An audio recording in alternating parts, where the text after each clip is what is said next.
Hey guys. Part 3 of What If Naruto Can Use Space-Time Ninjutsu and Travel Between Universes. Hit like and subscribe if you like this one, and also please check the author in the description. Let's start.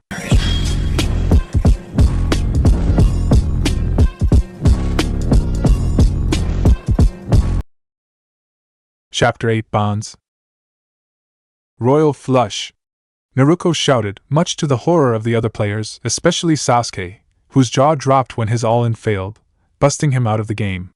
He was following Sakura and Kitsune, leaving only 3 players around the table, all expert players. Well, not really. While Chibaku was an experienced cheater, having learned all the tricks from Sasori, and his newest counterpart was apparently good at the game too, if the slight alteration of his cards was of any indication, Naruto was simply lucky. Insanely lucky. I fold, he said. I fold too, his other self imitated him. What? Again? Naruto questioned. That's the 3rd consecutive time. And that's the 3rd time you can do a royal flush. Well, I don't have a good hand, Chibaku lied through his teeth. In reality, he had 4 of a kind. I only have 2 pairs, the normal Naruto smiled. And I have the feeling you are on a lucky streak. No, it's not merely luck, the blonde puppeteer thought. 3 royal flushes, 2 4 of a kind, 1 straight flush, that's beyond chance. Either she's a better cheater than the 2 of us, which I doubt, or fate has decided to screw with me today. Somehow, I have the feeling it is the second possibility, the Kyuubi whispered. It is so hard to resist making you cry. After receiving a new hand, Chibaku immediately knew he would have to back down. I fold. Again? Naruto yelled. What's the problem? Are you a coward? I'm a survivalist, he replied. It's not cowardice, it's strategy. She snorted. Yeah, I believe you. All in. Chibaku, and the more cunning members of the audience, stared at the boy in green, as if he had lost his mind, which he probably had. Are you suicidal? The genin smiled at the young puppeteer. What can I say, I'm a gambler. Ah, now there is someone courageous among us. Naruto smirked. Chibaku face-palmed, and closed his eyes. I don't want to see that. But it's going to be funny. He's going to be humiliated, like the Uchiha. Don't be an idiot. Sorry, but since it's me who will lose after him, it will be like watching at a picture of my future. That's the point, moron. I will not see your face, but I want to see his. Commanded by a demonic will, Chibaku opened his eyelids, just in time for the showdown. His other self had a straight flush. Naruto had a royal flush again. Chibaku had to admit that the face of the blonde genin was indeed priceless, but then the puppeteer noticed the flat lady's evil smirk, as she locked eyes with him. Now, it's between you and me. It's going to suck. Hard, the Kyuubi confirmed, laughing. The traveler, Kazama. Let me get this straight, Kakashi demanded. You're all alternate versions of Naruto, and of a powerful missing nin, who jumped through different realities where history changed. Yes. Somehow, 3 alternate versions of Madara Uchiha followed you, and beat the crap out of you, before you successfully teleported away. So you're hiding on this island, training and preparing for them to attack you again? Yes. And you want to recruit Team 7, and Kisame's group to face them? Yes. And you seriously expect them and my group to accept? Yes. There was a long silence. I cannot believe it, Kakashi finally declared. It can't be possible. Kazama smiled. And yet you do know I'm telling you the truth. Yes, the jounin confirmed, massaging his temples.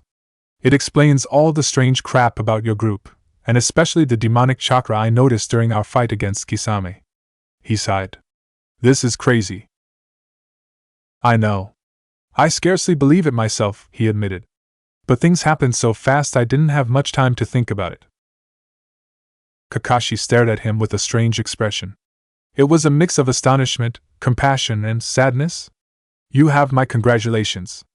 I would have gone mad if I had been in your place. Thank you, Kakashi-sensei, Kazama said reflexively, which made the man flinch. The world wanderer inwardly cursed himself. I really have to keep my mouth shut. Was I a good teacher? He asked, with a pained look. The vessel hesitated to reveal the truth, but then Kakashi closed his eyes. Your silence tells everything, he stated. How bad was I? As incompetent as you are now, the teenager said bluntly, which made the man's facial expression worsen. But since Kisame wasn't working with Zabuza in my homeworld, you only taught us tree climbing. Or at least you only taught me this, since you personally trained Sasuke. The Jounin looked as if he was facing death. I never wanted this. Kazama inwardly cringed. He had the feeling one more bad word would send the man into depression. It was time to cheer him up a bit. I know, and you're not fully responsible for what happened. The people who forced you to act like that were and still are. But if I had been more courageous, or more inventive, he trailed off. We would have been removed from your care, and things might have been even worse, the vessel countered. As much as I loathe to admit it, events couldn't have happened otherwise.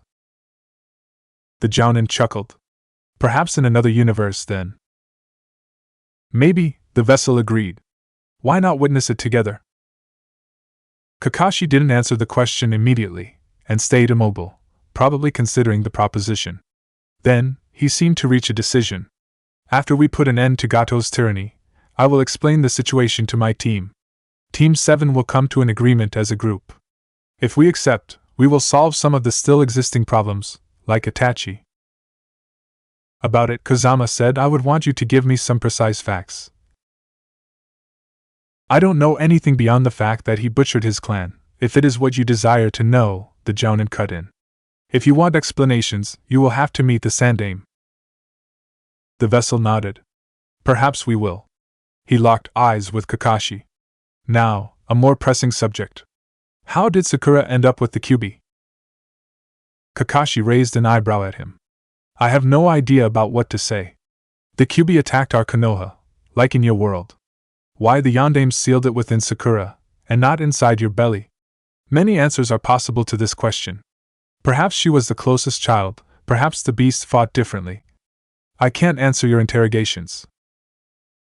Kazama sighed. The man wasn't very helpful, for now, at least. Is my counterpart aware of his origins? He hasn't learned about the Yondaime yet, but he does know he is related to the Uzumaki clan. Kakashi chuckled. It was hard to hide it, once his special chakra began to manifest itself. This caught the demon container's full attention. He has the special chakra? It's in its early stages of development, but yeah, he has it. It was to be expected, Kazama thought. Without a demon sealed within his belly, screwing around with his chakra, his gift must have formed naturally. I'm happy for him, the teenager declared. Can he learn ninjutsu quickly? Yes, Kakashi nodded. Intensive training should awaken Sasuke's Sharingan, and Sakura's shadow clones are an incredible learning tool. With a few team sessions, the trio should be of low Chunin level within the next 3 days. Not enough to fight either Zabuza nor Kisame, but my students should be able to defend themselves against their apprentices. If everything goes along with our plan, then there won't be a fight at all, in the best case, the vessel said reassuringly. But better to be prepared than to be killed. The negotiations might end badly. You have no idea of how many times I've seen an advantageous situation going straight to hell, the Jounin stated. No plan survives its contact with the enemy. Kazama nodded in agreement, before locking eyes with the man. I have one last question. Please tell it. How were my parents? Silence installed itself within the room, and Kakashi did not move for a moment. They were the greatest people I have ever known, the man declared. Your mother Kushina was very beautiful. She had long red hair and purple eyes. She was very kind, if a bit hyperactive. Loyal to her friends, and ready to sacrifice her life for her loved ones. She was one of the strongest kunoichi I have ever seen, and probably the greatest seal master of all times. She was feared as the Red Menace of Konoha. He smiled. Your father, Minato, was my teacher. He was a charismatic and level-headed leader, and a good man. He was feared at the Yellow Flash of Konoha, and the strongest ninja to have ever lived. You look a lot like him, but you have your mother's face. He was handsome, with a lot of fangirls. Dozens of women cried when he began to date Kushina. His expression was nostalgic. They were heroes, in all the senses of the term. I can tell you 1,000 stories about them, but none is as glorious as they were. You can be proud of your parentage. The demon vessel closed his eyes, imagining himself in their arms. Thank for your answers, Kazama said before rising up. Our teammates are probably wondering what the hell we're doing. He gave his old teacher a hand. Want to come? With joy, the man replied as he shook hand with the vessel, like two accomplices formalizing their alliance. Once the duo reached the salon, they found a very strange scene. 5 children were pale, and looking at 5 cards on a table. Naruto was grinning widely, and maliciously touching a large sum of money, much to the despair of the others. Chibaku especially looked downright depressed. Okay, Kakashi muttered. What happened? Nothing, 5 of them answered, while Naruto's smile only widened. Nothing at all. The Ice Princess Haku. What do you mean, your masters aren't ready to receive me? Gado snarled. I am your boss. Zabuza-sama's orders are clear, Haku said to the little businessman and his bodyguards. He is occupied, and Kisame-sama too. They were resting behind the door, and did not want to be disturbed. Especially by an arrogant dwarf and his cronies. The man frowned. I don't give a damn about their wishes. I'm their boss. Kimimaro shook his head. You are our employer, nothing more. We will accomplish the task you paid us for, but that is all. Gado glared at them. You didn't. The bridge builder is still alive, and the trashes you call masters have fled with their tail bet. A strong hand interrupted the midget's rant, by grabbing his throat. Kimimaro effortlessly lifted him in the air, with an emotionless look on his face. It had happened so fast that the 2 thugs behind the businessman were still under the effect of surprise. I won't let an inferior vermin like you insult our teachers, the Kagaya declared. Have I made myself clear? Wave's tyrant was pissing himself. Kill th. A second later, his bodyguards were transformed into 2 statues of ice by a quick jutsu from Haku. Gado paled even more. If you do not want to be transformed into a snowman, she declared with a cold tone, you will have to apologize. The dwarf locked eyes with her, his rage overwhelming his fear. My men will inform Kiri of your location if I'm not back to my base within the hour. And? Haku asked, completely unfazed. The village is in the middle of a civil war, right now. Our presence here is the last thing they care about. You will have to find a better threat. Kimimaro smirked. You know, an hour is enough to make you lose a few limbs, a minute will suffice, in fact. 4 horns of bones formed on his head, giving him a demonic look. So apologize. I'm sorry! The coward shouted. I'm truly sorry.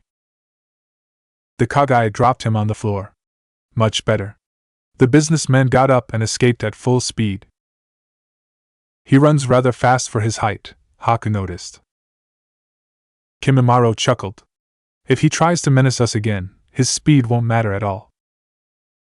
The traveler, Kazama. In the forest near Tsunami's home, Kazama eyed his gathered counterparts, minus Kakashi's student, who had left to train with his teacher, much to the teenager's pleasure. Sasori was with them, standing under a tree, and his werefox self had new, clean clothes, offered by Tazuna. It was only a white shirt and black boxers, but the boy had been happy to receive a gift. Before we begin this lesson, the oldest Naruto announced, I want to know what you know about your family. The crowd did not respond immediately. The teenager sighed. Just as I expected, they are still in the dark. My parents were 2 ninjas whom I do not know anything about, beyond that they sacrificed themselves during the Kyuubi's attack, Naruto answered, breaking the awkward silence. At least, that's what Sandame Gigi told me when I tried to learn who they were. My parents were a beggar and a whore, who got rid of me at the first chance they had, Kitsune said, scowling. That's the response I have always got when I ask the question. Kazama eyed him with seriousness. What kind of sick people had been vicious enough to tell that to a child? It's completely wrong. Yeah. Naruto cheered him up. Don't believe these lies. I'm sure they loved you, but died during the Kyuubi's attack, like mine. The boy seemed relieved, as if he had been freed of chains he had thought unbreakable. Thanks. Don't, she shouted. After all the horrors you suffered in your life, you deserve to feel happy. He reddened a bit. Well, let me thank you anyway. Anyway, Chibaku cut in. My parents, too, were ninjas who died during the Kyuubi's attack, so it might be an universal fact. I don't know about my dad, but Mom's name was Kushina Uzumaki, and she was related to the famous Uzumaki clan. Kazama nodded. Kushina Uzumaki was our mother, to us all. She was effectively a member of the Uzumaki clan, the rulers of the land of Whirlpool. Unfortunately, another nation destroyed them, and most of their knowledge. During my travels, Sasori continued the explanation, I recuperated some of the last scrolls created by this clan, containing information on their techniques. I intended to keep them for later, but... The Uchiha trio came, his apprentice guessed. Yes, Kazama nodded. They're far too strong for us as we are now. They underestimated us last time, they allowed their pride to take over their reason, but I doubt they will make the same mistake next time. He showed them the scrolls, and put them on the ground. The group gathered around them to observe these artifacts more closely. So we're going to train. Intensively. How can we surpass 3 Kage-level ninjas within a few days? His puppeteer counterpart asked. Not to sound pessimistic, but we have a lot to learn in a very short time. You're right, the teenager conceded.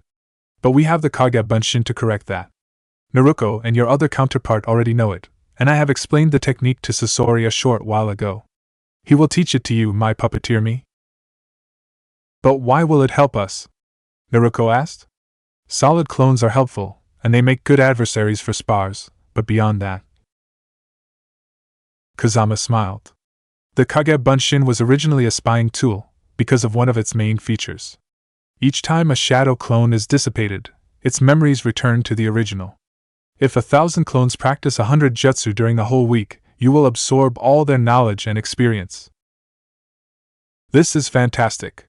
His female self jumped on place. With our chakra reserves, just imagine how many clones we can make. Chibaku nodded in understanding. It will be an amazing shortcut. The teenager nodded, before locking eyes with Kitsune. Since you have some difficulties with the technique, I will teach you first some exercises to increase your chakra control. The boy nodded silently. And now, let's open the scrolls, Kazama declared. I only read a small part of the White Tiger, and only about some wind techniques. They all focused on the paper, once the vessel's chakra revealed the words on the paper. Kazama began to read out loud the beginning of the blue one. The azure dragon is the bringer of the spring, that ends the winter to give life to the flowers. It is the one that protects the east, the keeper of the forests. To follow the azure dragon is to follow the path of precision. He who commands the lightning must be fast and deadly, and strike to kill. The thunder doesn't announce where it will attack, but its judgment is absolute, and death always the punishment of he who defies the storm. The azure dragon is the master of energy. The azure dragon is powerful, but its judgment extreme. It kills but does not spare. The azure dragon mustn't use its power until its opponent is beyond salvation. If it wants to let its enemy live for another day, the azure dragon redirects the energy of the adversary against him, preserving its own forces for the killing blow. The azure dragon believes in power above all else. It is the king of all kings, the one that no one should defy without being prepared to pay the ultimate price. Only those who are ready to be killed should have the right to take a life. Power is the essence of lightning, the sword of heaven. The azure dragon knows power is ephemeral and respects those who want to use it to achieve their vision, but loathes those who seek it for its own sake. He who follows the azure dragon seeks to live through fear, fear of its power and its judgment. He who follows the azure dragon knows the terror of the people is what keep their greed in check, and they act only when their pride overrules their prudence. He whose rages are rare but deadly will prevent 1,000 battles, because his enemies will not attack him, and leave him in peace. What is this gibberish? Naruto asked. I don't understand how this crap is supposed to help us train. On the contrary, I think it is important to listen, the blonde puppeteer said. This prologue gives us a philosophy and wisdom. Exactly, Sasori stated. The Uzumaki had 5 different schools of warriors, 5 branches, that each followed a particular way of life. They conceived things like war, peace, and power differently. Also, I noticed the premises of a fighting style within this text. A style that redirects the opponent's energy against him, and that is focused on precise, deadly blows? Kitsune asked. Yes, he confirmed, before facing the teenager. Please continue to read, Kazama-san. He obeyed, and took the red scroll. The vermilion bird is the bringer of the summer, that ends the spring to make the flowers grow beyond birth. It is the one that protects the south, the keeper of the skies. To follow the vermilion bird is to follow the path of destruction. He who commands the fire must be powerful and remorseless, and hit to wound. The blaze doesn't fight, it consumes everything on its path, and its hunger is only satisfied once the whole world is devoured. The vermilion bird is the master of strength. The vermilion bird strikes to harm, and its advance cannot be stopped. The vermilion bird must break its opponent with strong and vicious blows. If it wants to protect itself, the vermilion bird counters strength with strength, and transforms the offense into defense, making attack the best of all shields. The vermilion bird believes in will above all else. It is the determined ruler, the one that no one should try to stop. Only those who are ready to fail in their goals should have the right to hinder the dreams of others. Will is the essence of fire, the drive of the inferno. The vermilion bird knows will is precious and respects those who struggle to achieve their goal, but loathes those who back down before the unknown and cower in fear of the obstacles. He who follows the vermilion bird seeks to live through war, a war that will allow him to gain the resources he needs. He who follows the vermilion bird knows that peace weakens the warriors, and that only his strength keeps his opponents from increasing their own. He who fights 100 battles will win 1,000 wars, because he will learn from his mistakes and keep his edge. He posed the scroll on the ground and took the white one. The white tiger is the bringer of the autumn, that ends the summer to leave life the time to prepare for colder days. It is the one that protects the west, the keeper of the plains. To follow the white tiger is to follow the path of speed. He who commands the wind must be evasive and unrelenting, and attack all the time. The gust is always blowing, and its constant assault can make even the greatest mountain bow before the skies. The white tiger is the master of breath. The white tiger always surprises, and its blows are numerous. The white tiger must use its power to continue to strike, until its enemy falls. If it wants to protect himself, the white tiger avoids and evades, staying untouchable but never backing down, even before stronger than itself. The white tiger believes in freedom above all else. It is the lone beast, the one that no one should try to restrain. Only those who are ready to be stripped of their free will should have the right to enslave others. Freedom is the essence of the wind, the state of the skies. The white tiger knows freedom is a constant fight and respects those who try to preserve their own, but loathes those who let their captors rule with impunity. He who follows the white tiger seeks to live through trickery, a trickery that will allow him to redirect his enemy's efforts toward another menace. He who follows the white tiger knows that peace never lasts, and that cunning is what protects him from destruction. He who manipulates his adversaries into infighting will be left alone forever, as ruinous wars will happen between others.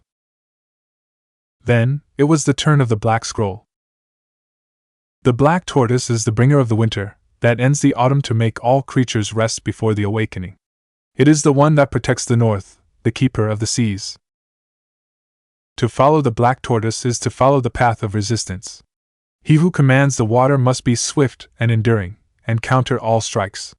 The waves face all obstacles and survive to all attacks, changing form to continue advancing. The black tortoise is the master of adaptation.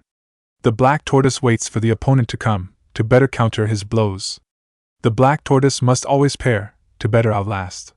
If it wants to attack, the black tortoise prepares and traps, being as patient as a calm river and as treacherous as a tempest, to exploit all weaknesses.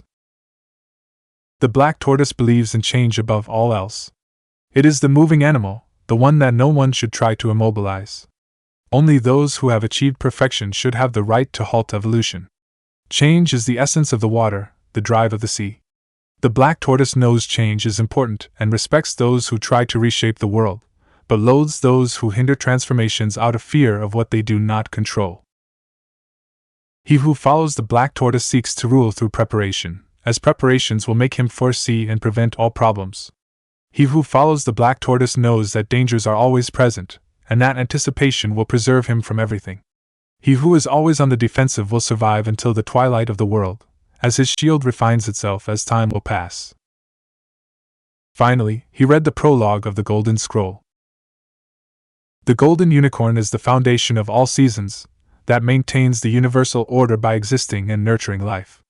It is the one that protects the center, the keeper of the mountains. To follow the Golden Unicorn is to follow the path of survival.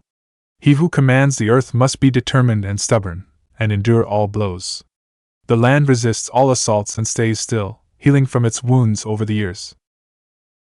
The Golden Unicorn is the master of stance. The Golden Unicorn is slow, taking its time to inflict crushing damages upon he who defies the rock. The Golden Unicorn must not avoid and must not flinch, to better prepare. If it wants to attack, the Golden Unicorn waits before striking, like a landslide tearing down everything in its path. The Golden Unicorn believes in stability above all else. It is the eternal pillar, the one that no one should try to break. Only those who do not want to rule should have the right to take down the natural order. Stability is the essence of Earth, the foundation of the world. The Golden Unicorn knows stability is fragile, and respects those who strive to create a better law, but loathes those who do not try to fight crime out of indifference. He who follows the Golden Unicorn seeks to live through harmony, and harmony that will keep him and his allies united against the common foe. He who follows the Golden Unicorn knows that being divided makes another's conquest easier, while solidarity enforces an everlasting peace. He who forms bonds with others will preserve his own existence, as he will support and be supported. Kazama posed it. The rest of the scrolls is organized the same way: a taijutsu section, a ninjutsu section, a genjutsu section, a fuinjutsu section, a specialized section, unique to each scroll, and a coded version which I haven't been able to decipher. Yet, he added inwardly, the language was simply incomprehensible, but the vessel was determined to crack the coding one day. As you have understood, they are all linked to a single affinity. Affinity? Naruto raised an eyebrow. One's chakra is familiar with one element, Sasori explained. Fire, water, earth, wind, and lightning. If you have an affinity for wind, you will master aerial techniques faster, and use them more easily. He took one piece of paper from his sleeves, and gave it to the werefox Naruto. Blood tests have showed me the affinity of most of you, but since you're the latest arrived, channel chakra in your fingers. The boy obeyed, and the paper was cut in half. You're wind-natured, the puppeteer stated. Like everyone except Naruto. Hey, what am I? The girl asked. For some reason, you are oriented toward water, Sasori stated. You probably inherited that from your mother Kushina. So I will be able to create tsunamis? Naruto squealed. Awesome. Not yet, Kazama said before smiling. But in time, why not? Yeah, she stood up. Everyone, cower in fear of the almighty ruler of the sea, Naruto Tsunami Uzumaki. The reactions to her outburst were mixed, going from cheers to laughs to sighs. Anyway, Sasori declared, all of us will create as many clones as possible and train in specific techniques, chosen by I and Kazama-san. I will take you, he eyed his apprentice, a bit away, so we can create stronger puppets in peace. I have a few ideas to counter the Madara trio's intangibility. It promises to be great, the boy whispered. Hi, Kazama gazed at Naruto and Kitsune, will be your tutor. We will go near the river, to train discreetly. The two smiled. Okay, Naruto-sensei, Naruto smirked cheerfully. I want to train until I can't stand on my legs. He nodded, but then noticed Sasori looking at him. Can I do something for you? Yes, the puppeteer said. Can we talk in private for a short while? The youngster frowned. Why not? They walked away, reaching a nearly river. What do you want? Your narration of your last battle with Zabuza ticked me off, he declared. I want to test something. Do you have the time for a taijutsu spar? Of course, he took a defensive stance. It is about my fighting style, isn't it? Kazama guessed. Yes, the missing nin confirmed before attacking. The fight went badly for the teenager. He parried most of the man's attacks at the beginning, and almost hit him once or twice, but then he got defeated. In a fast gesture, Sasori kicked the blonde's legs before punching him in the face with impressive strength, making Kazama fall on the ground. The redhead frowned, before helping the vessel rising up. I'm sure of it, now, he muttered. Who taught you this style? Ero-senin. I mean, Jiraiya, Kazama corrected himself. After refusing to adopt him, his godfather didn't even deserve a nickname anymore. Sasori locked eyes with the teenager. I have a truth to tell you, one that you won't appreciate. Kazama scowled. I suck at taijutsu, isn't it? Worse, the man said. I think your training has been sabotaged. The teenager's eyes widened. Your style is full of flaws, Sasori explained bluntly. It is effective, but an adversary experienced in taijutsu can notice glaring openings if he takes the time to observe it. There is a distinct pattern of attack, your legs are easy targets, you do not fully protect your head, you cannot defend yourself against a speed demon, you can face Chunin and most Jounin, but you're a joke against someone that knows the basics of this style, or is sufficiently experienced to understand it mid-battle. He sighed. Honestly, it's a miracle you're still alive. Kazama stayed silent. How can I be so weak? Jiraiya spent 3 years teaching me. He paled, as a terrifying possibility came to his mind.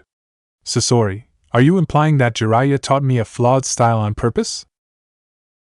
Yes. The teenager didn't move. He didn't flinch. He didn't think. A few stray memories rushed through his mind, of his time with the Toad Sannin, of 3 long-wasted years. And then, a Rasengan shattered the ground. And another. And another, for 5 minutes. He continued to destroy the clearing, until his tiredness overcame his rage. The vessel was standing in the middle of a crater, Sasori gazing at him without showing any emotion.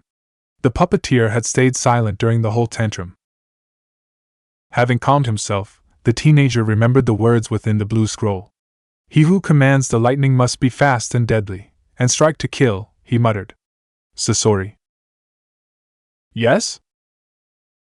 As soon as we can, we will find Jiraiya. The teenager's eyes were filled with hatred. I will talk to him. And he will need a good excuse. Sakura. Sasuke's Sharingan activated, allowing him to avoid all of Naruto's kunai. The Uchiha's counterattack was a lot more violent. Fire release, dragon's breath. The boy unleashed a cone of fire from his mouth. His adversary put his hands together. Wind release, aerial wall. A strong draft circled him, deflecting the fire on his sides and shielding him from the heat. Very good, their teacher praised them, while Sakura and her clones clapped their hands. It was the 5th match today, and the constant threat of injury had finally awakened Sasuke's bloodline, much to his pleasure. In fact, he had never seemed as happy as he was today. Now, the next match, Sakura and Naruto, ninjutsu only. Sasuke retired beside Kakashi, and the girl took his place. Her clones exploded in a puff of smoke, and their memories were immediately assimilated by the original. They had practiced the techniques Kakashi-sensei had taught her the entire day. They were only 2, but were versatile and hard to perform for a debutante. The SCAT, aka Shadow Clone Advanced Training Method, was truly efficient, and a formidable shortcut. The cursed fox had at least one advantage. Naruto slightly bowed before her. Let's make this battle memorable, Sakura-chan. She smiled. I intend to, Naruto-kun. It was perhaps the time to impress her crush. The girl had never mustered the courage to ask the blonde out, but with the current situation, she had the feeling she would soon. "I won't go easy on you," he said. "I know." A fact she secretly hated. Sakura had hoped Naruto would be a bit more gentlemanlike with her. "Begin!" Kakashi shouted. Wind release, violent wind palm. The blonde boy clapped his hands together, and a powerful gale blew toward Sakura. Water release, tornado of water. A spinning vortex of liquid, formed from the water her clones had gathered in a gourd, shielded her from the wind. The girl struggled to maintain the protection until the wind ceased to menace her, but Naruto fortunately ended his attack before her defense could crumble. She decided to attack. Water release, violent water wave. Water gushed out from the girl's mouth like a waterfall toward Naruto. Wind release, beast tearing palm. Summoning chakra in his right hand, the blonde swung his arm. A wave of air sliced the jet of water, but did not reach Sakura. Naruto gritted his teeth. Not strong enough. Yet, Kakashi said, you still lack in speed. By repeating the same moves again and again, your wind will soon be able to cut everything, even rock. Well, at least it didn't cut me in half, Sakura shouted. How was I, Kakashi-sensei? She asked him, even thought the real target of the question was Naruto. Very good. He smiled. Your progress is impressive. At this rate, I'm going to teach you a B-rank ninjutsu within the next days. She jumped on place. I'm the best. Anyway, her sensei declared. It's almost night. We stop for today. Tomorrow, we will practice these techniques again, until you're able to use them to their full potential. The students nodded, and began to walk on the way of Tazuna's house. Naruto approached her, and she did her best to maintain a confident facade. You were great, Sakura-chan, he declared, smiling. Way better than me. She smirked.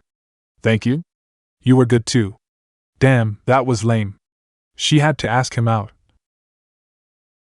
Not as much as you, he said. I must say that at first, I thought you would simply be a dead weight, but now, we're going to be a great team. Her blood froze, but she managed to hide it. Her crush had considered her a dropout. It was only now that he viewed her as competent. And his next words, she was simply a teammate for him. Sakura forced herself to smile, this smile her mother taught her to present every time she was unhappy. You see, I'm going to be the first female Hokage ever. You will have to defeat me first, he shouted amicably. From now on, we're rival for the title.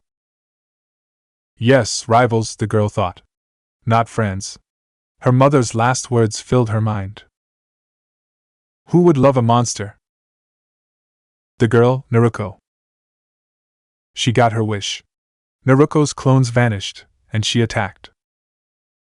Water release, snake's mouth. She transformed the water from the nearly river into a liquid snake, which tried to bite Naruto-sensei, who only moved his hands. Wind release, heat wave. A powerful hot gust of wind evaporated the snake, before sending Naruto flying away and crash on the grass. She rose up immediately, and the boss looked at her with concern. Are you hurt? He asked. Not at all, the girl replied. I have recuperated from my injuries, so it's no big deal. The fur ball has at least one use. A big fox roared in the back of her mind. She ignored it, beginning another jutsu. Water release, stormy blockade. Normally, this technique transformed the humidity in the air into concentrated liquid, but since Naruto did not have enough experience, she used the river again, forming a stream that flooded the clearing. Unfortunately, her teacher used his heat wave again, and pushed the water back, much to her unhappiness. Your techniques are good, but too predictable, Naruto-sensei stated. Try to push your opponent toward the water, so you can enchain them faster and reduce your adversary's movements. Okay, the girl said. Next time, I will use my clones to push my enemies near a water source. The teenager nodded. Remember the scroll, water doesn't charge, it traps. He turned around and eyed his foxy double, who was still trying to reach the top of a tree, without much success. Are you still having problems? The voices are disturbing me, the boy answered, as he stared at the shaft. They are shouting in my mind, undoing my focus. Then tell them it's for their own good, Naruto-sensei put a palm on his shoulder. They will die with you, if you stay weak. They say they're strong enough, Kitsune replied, holding his head with his hands. They say I must rely on them, since they are me. Well, Naruto frowned, these voices are stupid. They got crushed by Amaterasu, and without Kakashi's help they would have lost against Kisame. They are strong, but not invincible. She hated to see someone being kept on leash like a dog, and especially by disembodied sounds. She's right, her teacher declared. You have to develop your own abilities if you want to survive against these enemies. He stayed silent a moment. The voices say that exceptionally, they will agree, as long as it is about destructive techniques. And about chakra control? They say I don't need it. They can fix that problem anytime they want. Naruto-sensei looked thoughtful. So that's why you were able to walk on water during your fight with Kisame. Your inner demons were controlling your chakra. Kitsune nodded. But they say they can help with the Kagebunshin. Apparently, when I duplicate myself, I create doubles of them too, and without enough chakra to support them, the clones implode. Well, crap, the boss scowled. Since your war fox is strong on his own, why not teach you a few jutsu that could be used with it too? Like fire and wind techniques? So many options. Why not wait for tomorrow? His male student asked. The night is near. He trailed off, before observing the sky. You're unfortunately right. We'll continue the next day. The puppeteer Chibaku. How was your training today? Kazama asked him, as soon as they entered the house. It was terrifying, the blonde puppeteer finally answered, and Sasori smirked, the creepy bastard.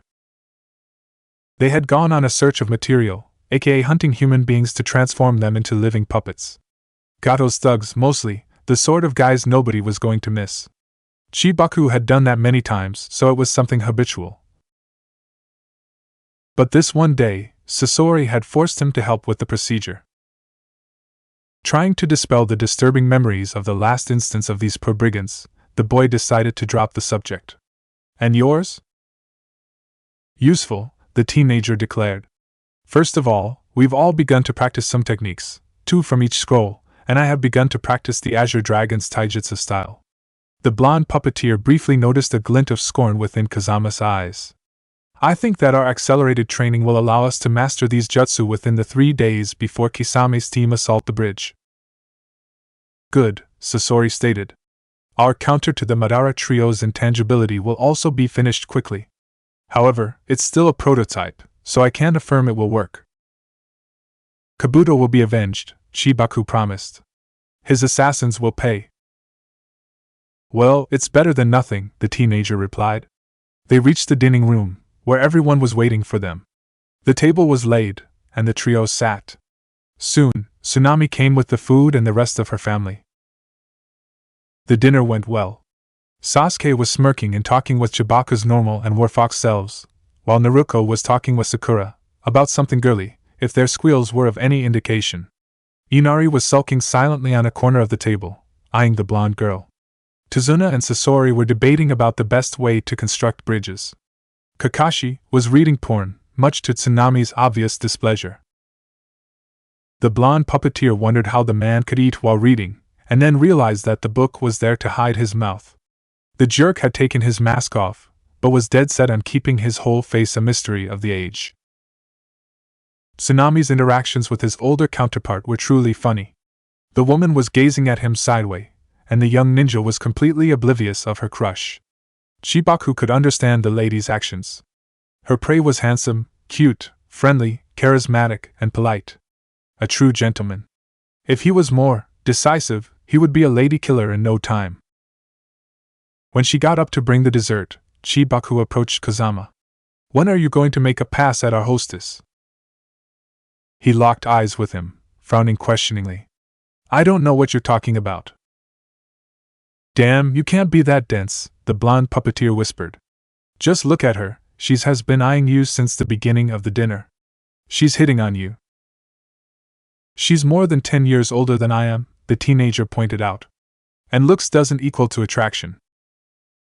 Chibaku rolled his eyes. You can't be that naive, and who cares about her age? Experienced women are always out for young blood. She's a babe. You're a handsome teenager with hormones. Get to work. And what am I supposed to tell her? He replied, slightly blushing. The puppeteer rolled his eyes. Let me guess, you have never been on a date with a girl before? The teenager's obvious embarrassment gave him his needed answer. The boy put his hands together. He called that the Sasori's lecture pose. Compliment her. Praise her courage, her looks, whatever. Not too much, but enough to flatter her. Ask questions about her personally, show interest in her. Believe me, these tricks always work. And may I ask, how do you know that? Chibaku grinned sheepishly. Well, one of Sasori's agents detailed them to me, after his last researches, if you see what I mean. It was the worst day in my entire life, the day you developed a perverted streak. I already told you, I'm not a pervert. The tailed beast snorted. Still in denial, as I see. Ignoring the creature, the blonde puppeteer noticed Tsunami returning, and stared at his counterpart. Make me proud. Make us all proud. What are you talking about? The woman asked as she sat beside Kazama, giving him her best smile. Well, we were talking about you, the puppeteer interrupted the teenager. Kazama-san was amazed by your cooking skills. Really? She asked, raising her eyebrows. Yes, Naruto's double nodded vehemently. I really like it. In fact, I wonder where you learned to prepare these wonderful meals. Tsunami reddened at the compliment. It is natural, but I think I began to. And the conversation continued, much to Chibaku's amusement. While he knew Tsunami won't score with the teenager, since they would probably leave this world soon, it was still fun to see that attraction could blossom everywhere, even if it was temporary. He quickly noticed someone else observing the scene. Hidden behind his Ika book, Kakashi Hatake was eyeing the pair with interest. Chibaku approached him. Happy of what you see? The jounin sniffed. Youngsters grow up so fast nowadays. It's like an adaptation of a scene from Ika. That smut? The puppeteer asked. Life doesn't work like that. They won't go from flirting to get to bed in one night. It's a slow process, guy. I know, he said. I did date a girl before, someone called Rin. I even considered marrying her. What happened? An old enemy of mine murdered her to break me down. The statement was laced with a faint taint of sadness. Her death is one of the many failures in my life. I see, the puppeteer said lamely. Sorry to have reopened an old wound. You couldn't know, he replied reassuringly.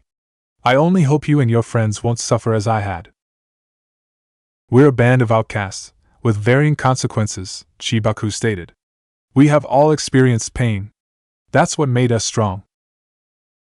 Kitsun's case blows this reasoning up, Kakashi said. Pain always breaks. How you reconstruct yourself after hardships is what truly matters. Some people became better persons after suffering, some go mad, some abandon morality for a destructive lifestyle, and some never fully recover.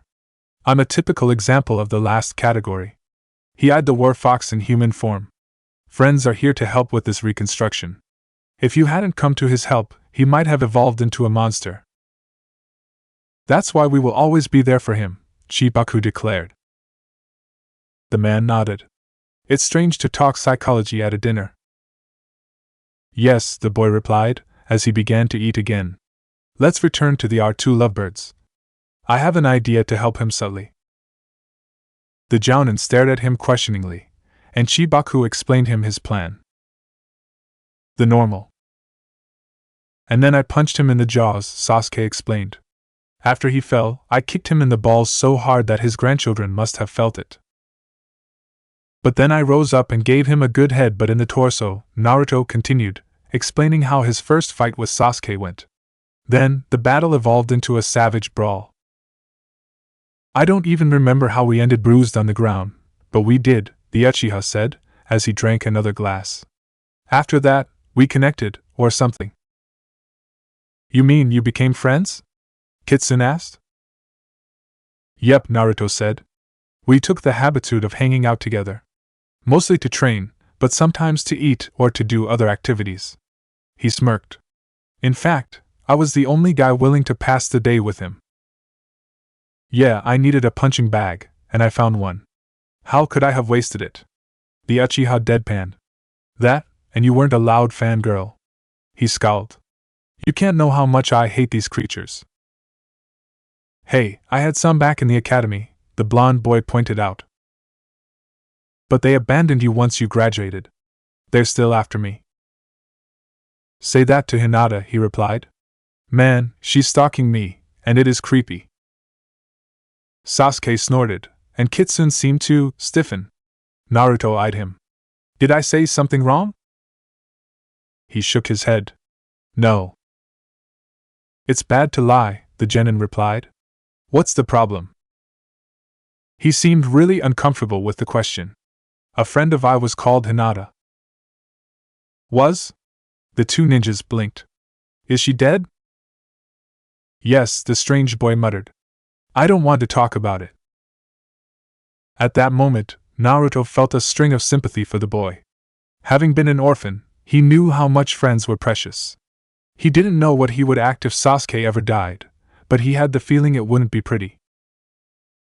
The Uchiha gazed at Kitsune with a nostalgic look. It's a thing we have in common. He joined his fingers together. Naruto recognized the gesture, the I must avenge my clan pose. I have, too, lost people close to me. The young boy nodded before smiling sadly. At least they continue to live, within our hearts. Yes, the Uchiha replied. They're always with us. Always. The traveler, Kazama. I must say, Kazama-san, Tsunami began, that I still don't understand why you're helping the land of waves. We don't have anything to give you. Kazama smirked. Simply seeing you people happy is enough, Tsunami-san. Your pretty smile is the only payment I need. She blushed a bit, before smiling at him. Is that what you want? Yes, he said. It was still strange, flirting with a woman probably 15 years older than him. Not that he really complained. Tsunami was beautiful and kind, and in a way, Kazama was happy to receive such attention. It's just that he had no idea how to react to her advances. His only romantic interactions with the other gender were with Sakura, who generally punched him as soon as he opened his mouth. Now that someone seemed genuinely interested in him. Kazama-san, Tsunami whispered. How old are you? Crap. 18, he lied. In fact, he was 16, but really looked older than he was. He didn't know how Tsunami would react if she learned she was hitting on a minor. She simply nodded, believing him. Just what I expected. And you? He asked. 29, Tsunami answered. She was younger than Kazama had expected. It's not really polite to ask a lady her age. It's just that you look in your early 20s, the teenager replied. Thank you? She smiled. Are you hitting on me, by the way? Well, I was wondering the same thing, since I noticed you looking at me sideways, he pointed out, and she reddened a bit. Is there another reason? He was now sure that his puppeteer self's intuitions weren't exact. Too bad. Tsunami muttered. The way you act, it's like my dead husband. Kazama's blood froze. She sees Kaiza in me? Who was he? The teenager asked, even if he was already aware of the answer. A hero, the woman answered. He helped people without expecting something in return, and sacrificed his life for the land of waves. You have both the same personality. But I'm not him, he pointed out. No, she agreed, drinking a glass. No, you aren't. A beautiful music interrupted the awkward silence. They were two lovebirds. A boy and a girl. The girl wanted to jump the boy's bones, but he was too shy. He should praise her, talk to her. What? Chibaku asked, as Kazama glared at him. What's wrong with singing a serenade at this exact moment? Kakashi nodded, continuing playing banjo. Wait, how did he get one in the first place? The teenager wondered. It's free speech. It's totally not a subtle and highly efficient plot to help you woo a girl far older than you, Kazama-san. Kazama resisted the urge to facepalm. Anyway, the blonde puppeteer claimed, let's return to our musical show. He should flatter her, tell her how much he loved her.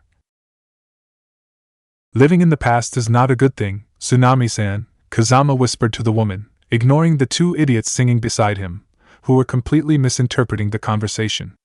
I have made this mistake for a long time, and now I realize how much it was a loss of time. She frowned at him angrily.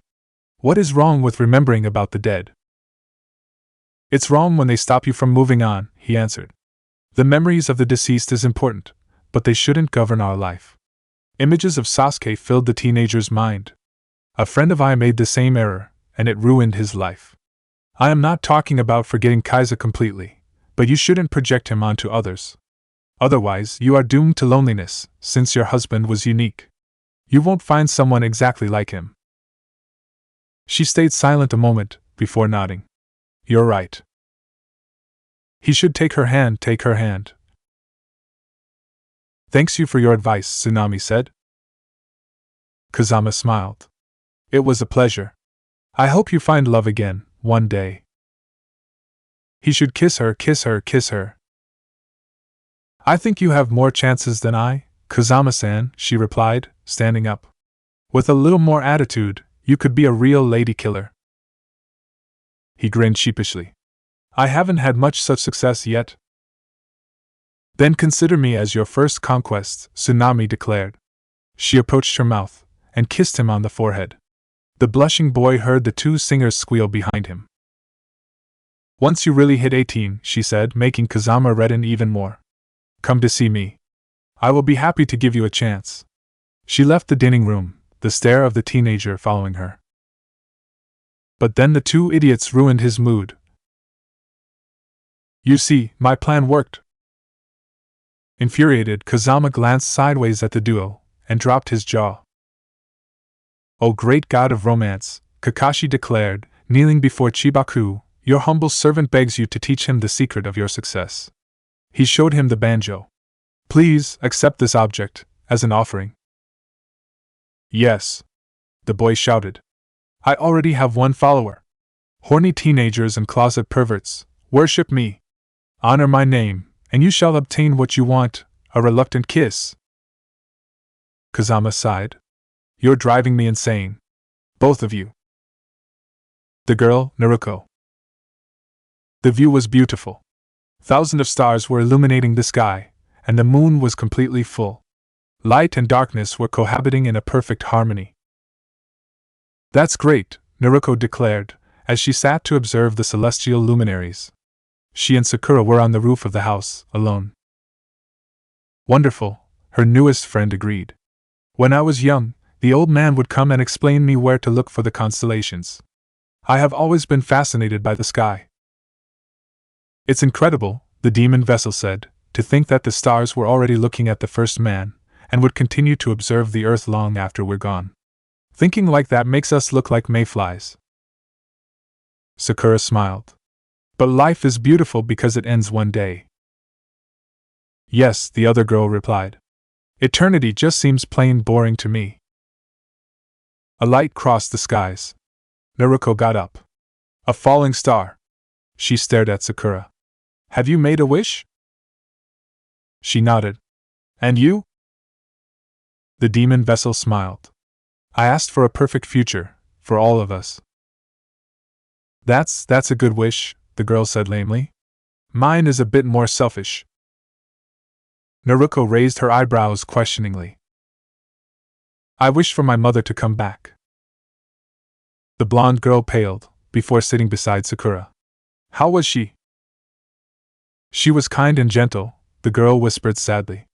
She was always there to console me after the other children had bullied me. She was always there to help me, to comfort me when I was afraid. How did she die? Naruto asked. Disease, the girl said, looking at the sky. One day, she became ill, and her condition worsened over a month, until she died. That's sad, the blonde muttered. I never had any parents, so I can't really understand what you went through, but I can imagine. You have my support. Thanks. She seemed happy, and then turned around. Naruto imitated her. Inari was looking at them with a strange face. Sorry to have interrupted you, he said. I was going there to watch the sky, and I overheard your conversation. He sat between them. I didn't know what you went through, the boy declared to Naruto. So excuse me for my words last time. No big deal, she replied, waving her hand. I'm not bitter. He smiled a bit, and stared at the moon. I have too lost a parent, so I know your pain. The girls eyed him. He wasn't my father by blood, but it didn't matter, he explained. He was a fisherman named Kaiza.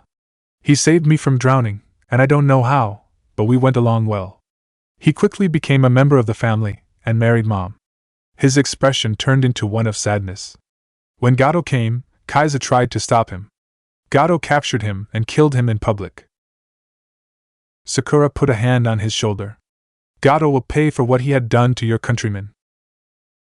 He can't be stopped, Inari said. I thought heroes existed in this world, saving people from monsters, but in real life, the monsters are the winners. Naruto bit her lower lip and rose up. She had reached a decision. Inari, she told him, when we will have finished our training, we will attack Gado. Not by creating a bridge, but by bringing him to the justice of Wave's citizens. And we will succeed. He stared at her with skepticism. How can you be so confident? Because, Naruto explained, heroes do exist, and I intend to prove it. The deceiver, Tsukiyomi. In a large town, somewhere on the continent, a deicide had occurred, within a tower under the rain. The night had been bloody, and a god had fallen. The ruler of Amigakure, Pain, had died, and nobody was aware of his disappearance. The bodies he had been controlling ceased to function the second Nagato's heart stopped beating. His loyal teammate, Konan, was lying beside his corpse, having used the last seconds of her life to crush the Rinnegan, preventing their killers from obtaining the precious bloodline. Two masked men looked emotionlessly at the former leaders of Rain. They were disappointed and restless. So Amaterasu said, this is what my Nagato could have been if the Rinnegan had matured under his possession. I expected more. Tsukiyomi shook his head, putting his foot on the handicapped man's head. The statue of the outer path destroyed much of his abilities, and without me to guide him, he never achieved true greatness. My Nagato was a force to be reckoned with, not this indignity. But now we're sure that our counterpart died in this world at some point, his counterpart stated. Probably against the Yondaime Hokage, since the Kyuubi still attacked Konoha. Tsukiyomi nodded. He glanced sideways at a materializing Susanoo. Have you located them? No, he answered. They are not in Konoha. I visited every damn street, read the mind of everyone worth interrogating, searched for their chakra everywhere, and nothing. He briefly eyed the two cadavers. It seems that gruesome killings are a specialty of ours. Are they these kids from the Akatsuki? Yes, Tsukiyomi confirmed. Yahiko died in this world, and the duo took over Amigakure after killing Hanzo. We tried to speak with them, and once they answered our questions and refused our propositions of alliance, a fight erupted, which they lost. I see, Susanoo whispered. What about our counterpart? They never met him, Amaterasu explained. We didn't sense him warping space, because, well, he's probably dead. Since these two confirmed the attack of the Kyuubi, then it was probably against the Yondaime Hokage. The fallen Uchiha blinked. A pity. But it was expected. This man was the only ninja strong enough to rival us after the Shodaime's death. You said they refused an alliance? Tsukiyomi chuckled. They were uninterested. Of course, when we decided that a second set of Rinnegan was too precious to be wasted, we attacked. But that chick, he eyed Konan, destroyed the eyes before we could extract them. Unfortunately, they hadn't gathered the criminal Akatsuki yet, so we do not have any servant to recruit. Susanoo snorted. So our problems are still the same? We're only 3, and we have no idea where our targets are. Until the traveler uses his power to alter space, we can't track him down. Amaterasu nodded. If only we had spies, he trailed off. Suddenly, an idea came to Tsukiyomi's mind. The Uchiha stared at a window, where he could see the clouded skies. The rain was falling, crying over the world's eternal suffering. The heavens were mourning their messiah.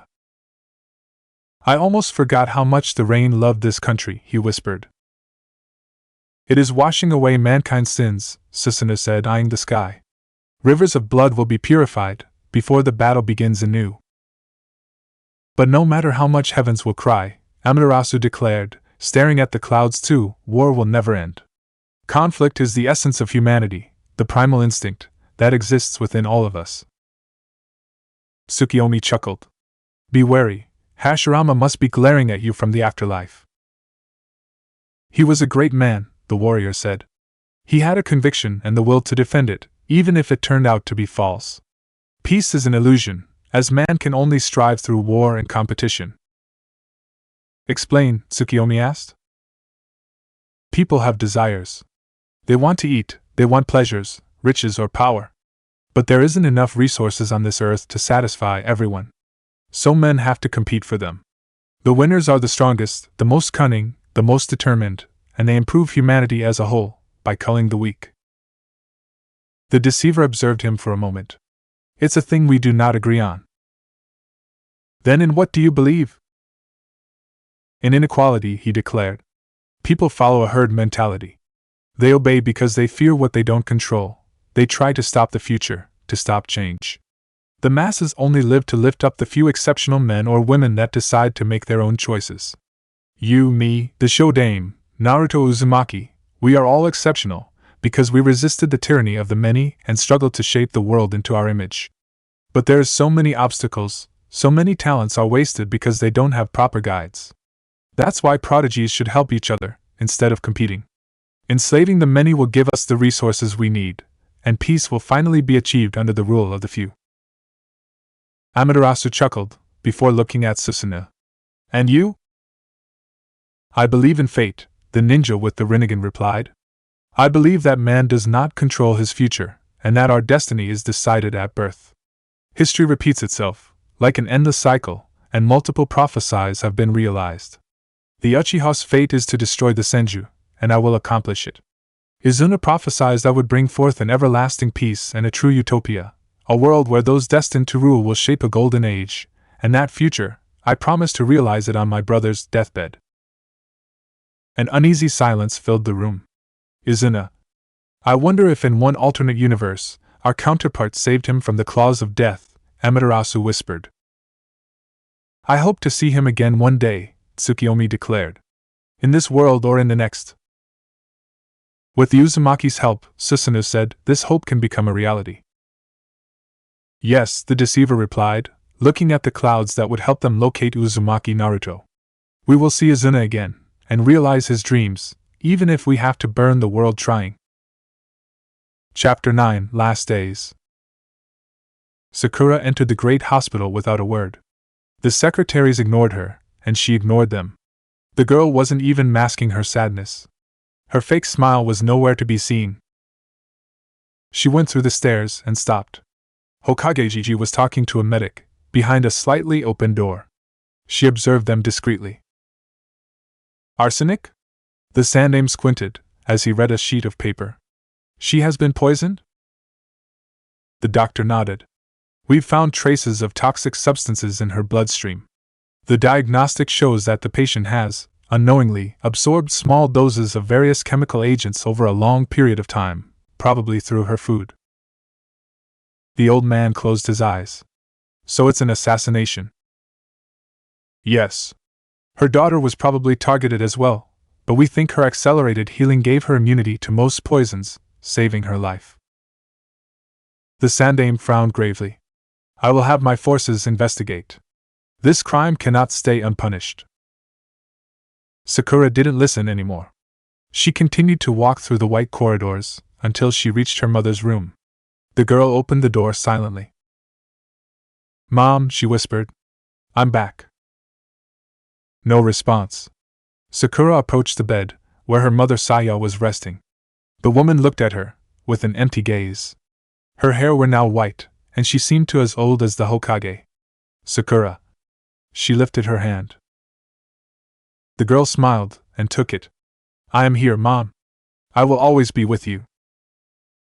Sakura. The sufferer trailed off. Am I a good mother? Yes, her daughter answered with tears in her eyes. The woman seemed partially sane, and the girl wondered how long it would last.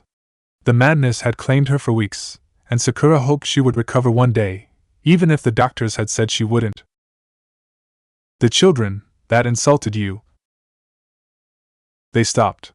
Sakura lied. She didn't want her mother's state to worsen. Her last crisis had been terrifying and made her bleed. She had even tried to strangle herself, possessed by her own insanity. The woman grinned, at peace. You see, your smile can win everyone's love. Her face suddenly twisted into a serious expression. Monster, you destroyed me. What? Sakura gasped.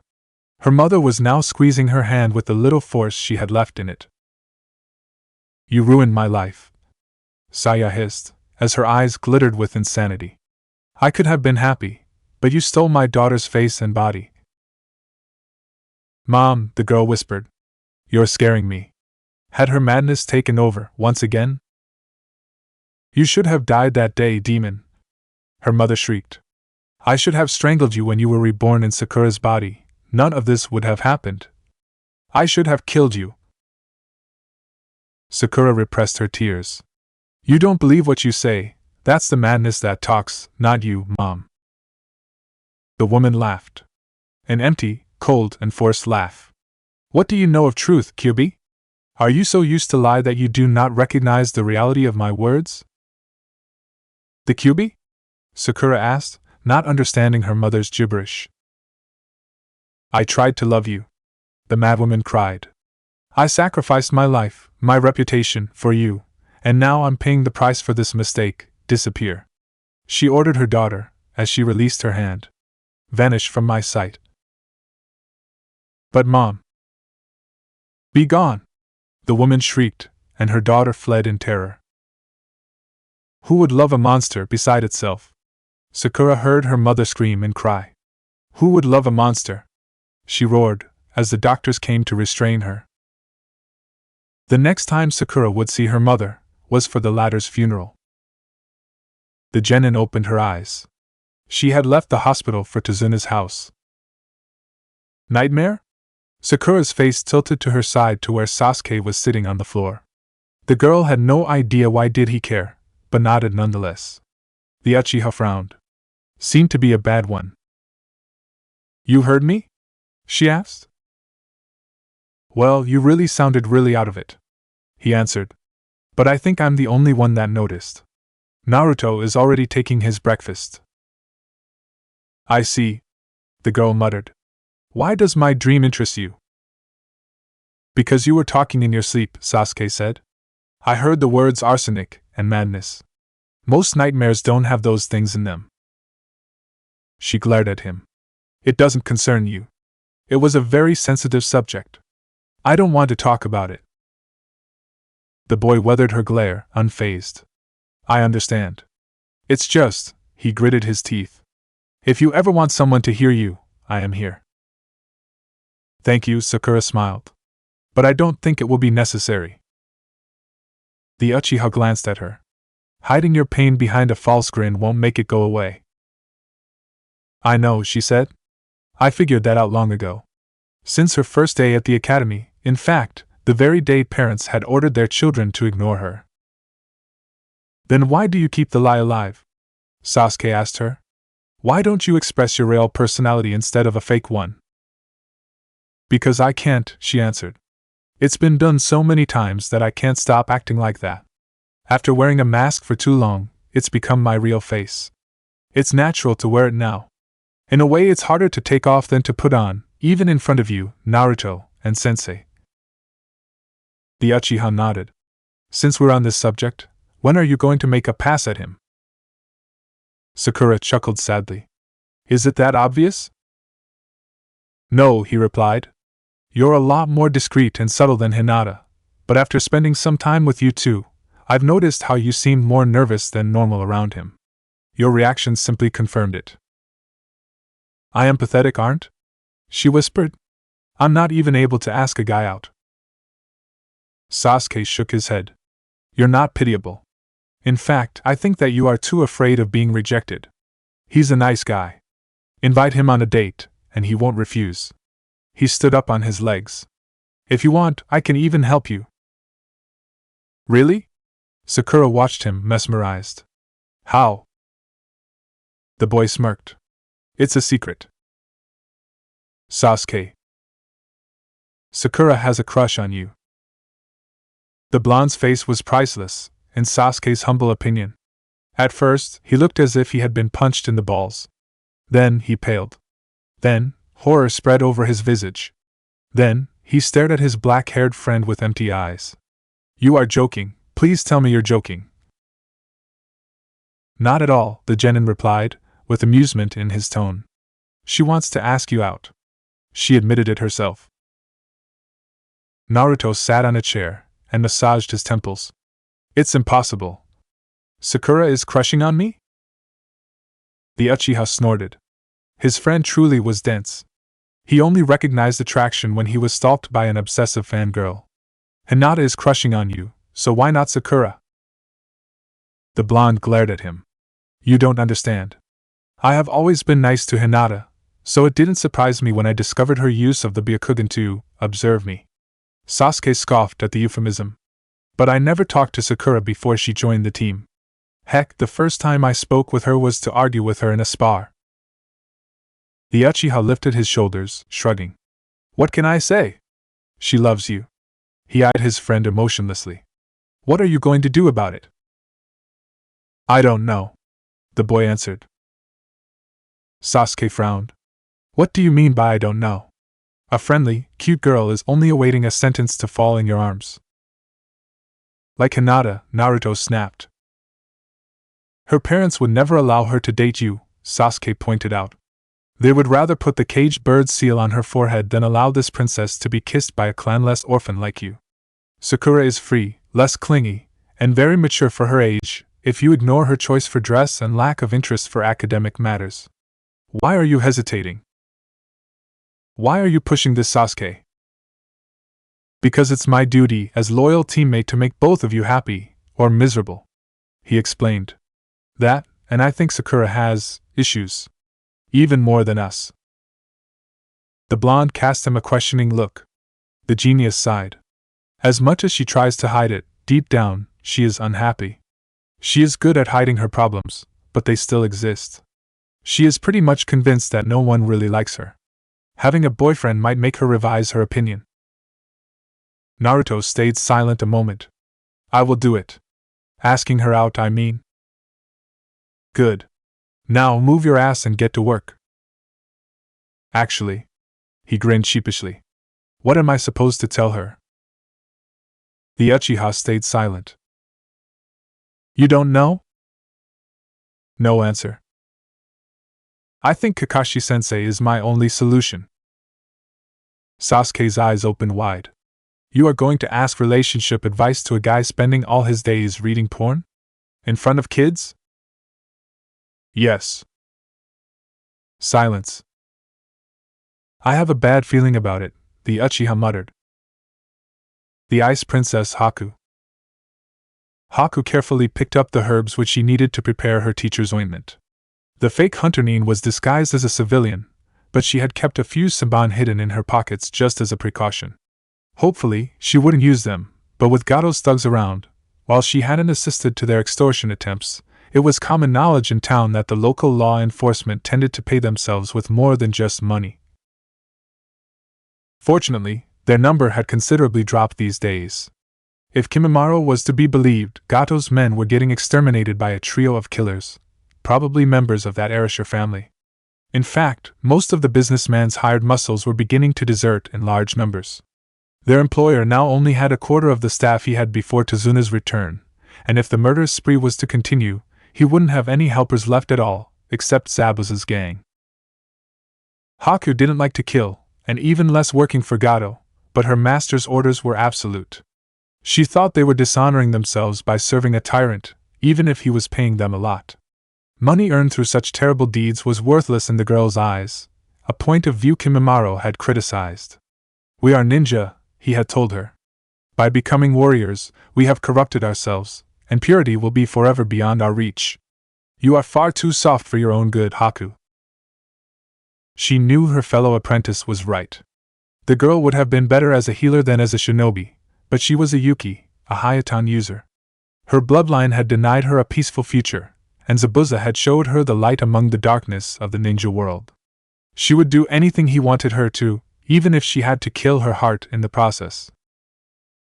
Of course, they were still weary of Gado. The man had shown himself as a greedy, egoistical coward who would do everything to save money. Kimimaro expected him to betray them soon, but as long as the businessman hadn't made a move against them, they simply obeyed. He might not even stab them in the back at all, after her and Kimimaro's display of their abilities. As she looked out for herbs under a tree, Haku noticed something moving near her. Approaching while preparing to attack at the first sign of danger, the kunoichi discovered another girl sleeping on the grass. She was blonde, and was wearing an orange outfit. She was younger than Haku. Has she lost her way to the town? The young lady wondered. I know this forest is quite dense, but... Hey, the kunoichi whispered to the unconscious girl's ears. You are going to catch a cold if you sleep here for too long. The blonde yawned softly. What? She looked up at Haku. Where am I, and who are you? The fake hunter Nin smirked. You are in the forest, and I'm called Haku. Uzumaki Naruto. The girl moaned as she sat up, massaging her temples. I should have known better than waking up early. Naruto-sensei is going to be so mad at me. Sensei? Haku's eyes flashed with surprise. Are you a ninja? She asked, trying to test her intuition. Well, yeah, Naruto said, as she rose up. I would have woken up early to train more, but I guess I needed more sleep than I expected. She smiled at the kunoichi. Thanks for doing it for me, Haku-san. It's nothing, the fake hunter Nin replied, giving her best smile. So she is an enemy. I should have guessed it sooner. She matches Zabuza-sama's description perfectly. Oh, you're picking herbs?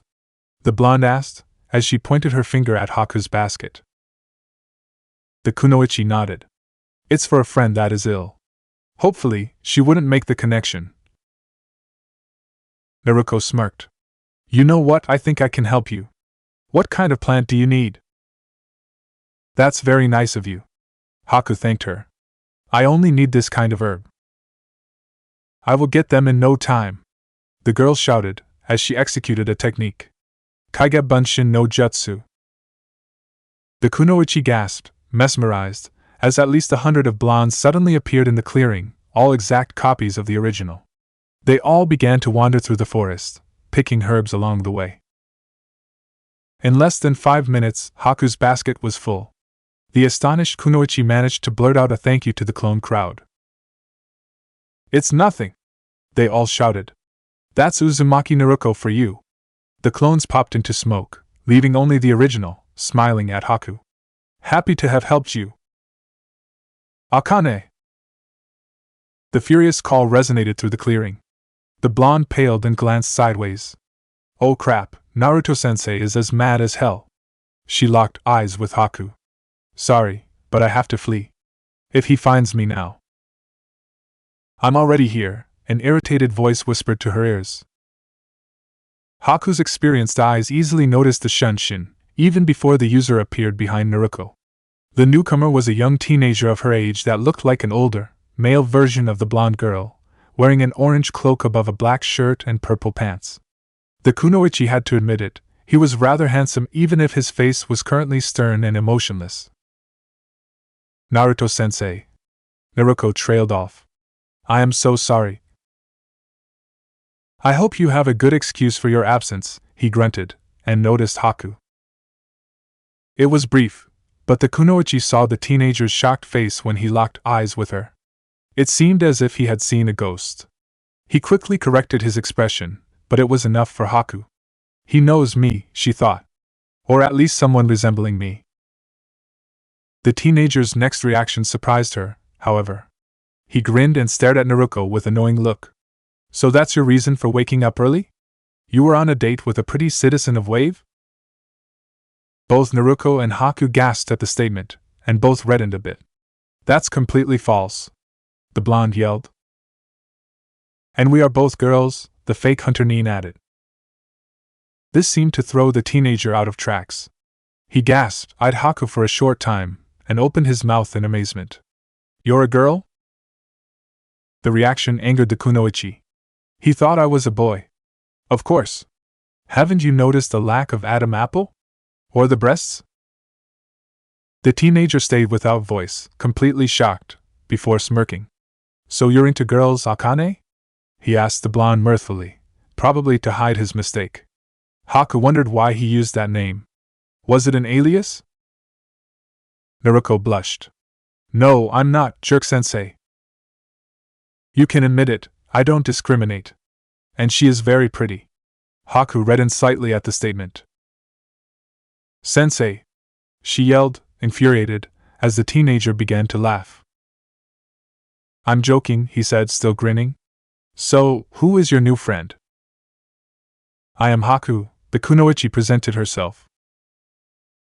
Kazama Erasure, at your service, he replied with a friendly smile. Haku frowned. It is the ninja that had defeated Zabuza-sama, through dirty tricks and sheer luck, she realized. I must stay on my guard. I don't have any water nearby, so he has a decisive advantage if he ever recognizes me and attacks. I thought your name was Naruto, she pointed out. You are mistaken, he responded, glaring sideways at Naruto. My sister Akane loves to give strange names to those she likes. So they do use aliases. But why would they do that, unless… Uzumaki, the pieces of the puzzle soon assembled together. They are members of the Uzumaki clan. That's why we don't have any info on them. They must be careful at destroying every data that could bring the attention of the hidden villages on them. She understood their need for secrecy very well. Their clan, like her own, had been hunted down to near extinction for their power, and every nation would want to capture them to unravel the secret of their bloodline, and of their sealing art, except Konoha. Perhaps that was why they had come to Kakashi's rescue. Because they had an alliance with the Leaf? That would explain the presence of a Jinchuriki among them. The War Fox was the Kyuubi's container. Anyway, what a cute girl like you is doing in the woods at this hour? Kazama asked. Picking up herbs, Haku replied. A friend of I is ill, and needs medications. So dear Zabuza hasn't fully recovered yet. Perhaps tomorrow? The teenager's tone was friendly, but the words shattered the fake hunter Nin's composure. The kunoichi paled. Naruto's eyes widened. Acting quickly, Haku prepared herself to defend her life, taking 2 senbon in her fingers. The teenager simply raised his palm in a peaceful gesture. Relax, I want to talk, not to kill you. Haku's body stayed on alert. How did you guess? She asked, ignoring Naruto's horrified expression. I know, that is all, he answered, his smirk widening. I am aware of your bloodline, Haku, and of your story. The info was simply there to reduce the kunoichi's confidence. How could he? You spied on my group, didn't you? So they really expected our coming. Not at all, Kazama replied. But I must admit that your team interests me. Haku, Naruto muttered. You work for Kisame and Zabuza? The girl frowned before nodding. I was one of the fake hunter Nin, she responded honestly. If that Uzumaki was so well informed, denying the truth served no purpose. And she wasn't a good liar. Your masquerade was quite convincing, Kazama declared. I wonder why ninjas as powerful as you are working for a small fry like Gado. Perhaps is it to finance a coup against the Mizukage? Haku blinked. Mist is in the middle of a civil war. The Mizukage's rule is already fragile. The rebellion against the tyrant Yagura will grow in strength. When Zabuza-sama shows up with funds to help the opposition, his reputation will be cleaned, and he will be acclaimed as a hero if not as the Godame Mizukage. So you are helping a despot to topple another? The teenager asked. Seems a bit hypocritical to me. The life of ninja is a dark existence, the girl said regretfully. Sacrifices have to be made, and we have to kill our heart for the greater good. He locked eyes with her. You don't believe any word you're saying. It wasn't a question, merely a fact. No, she admitted. But there is no other way. Kazama shook his head. I can give you one. I have a proposition for your group. She stared at him, raising her eyebrows questioningly. You want us to betray Gado? She guessed. Yes, he stated. Though since he is going to betray you first, it shouldn't really a problem. Haku stiffened. What do you mean? Gado doesn't intend to pay you. He will send thugs to kill you after our fight, when you will be at your weakest. The vile vermin. They had already planned for a treachery, and the ninja might be lying, but… How much is he paying you for assassinating Tazuna? He asked. 20 million real. We will pay you 50 million to abandon this mission and Gado, even more if you want. We will pay you the same amount for a secondary job. This ticked Haku's interest. If this teenager wasn't lying, then the money would be 5 times more than they would obtain under Gado. What kind of job? 3 powerful missing neens are after us, Kazama explained. They are solid S rank, probably Kage level, and want to capture or kill us. We managed to escape their grasp once, but they will return. We are seeking help anywhere. Haku frowned. Why didn't you ask Konoha for help? Because they attacked us in Konoha. The girl couldn't believe her ears. What kind of shinobi would have the guts to strike in the middle of a hidden village, unless he was working for them? That would explain why they are hiding. If they were traveling with the Kyuubi's container, then they must have stolen him from the leaf. No wonder why they sought the help of missing neens. But why were they working with Kakashi? Too much questions were still unanswered. I see. I will talk to my masters about your offer. They will consider it. Good, the other nodded. Tomorrow morning, we will await you at the bridge. Either you accept our proposition or you attack. And really, you should consider our offer. It's for your own good. The destroyer, Susanoo. It was raining above the coasts, like all days. The clouds were advancing toward the sea, abnormally fast. The water contained inside of them was moved around, controlled by an almost godlike will. From the top of a mountain, Susanoo rejoiced. This technique was formidable. This is incredible, the Uchiha informed his comrades. I can sense the chakra of anyone touching the rain. My eyes can observe a whole country, and nobody is aware of it. Nagado's rain tiger at will technique was his way of achieving omniscience, Tsukiyomi confirmed, as he looked at the clouded skies. In rain, he was basically aware of everything happening. When he moved the weather in another country, he could locate our targets easily. If you successfully master this jutsu, then you should be able to find our prey and his helpers anywhere.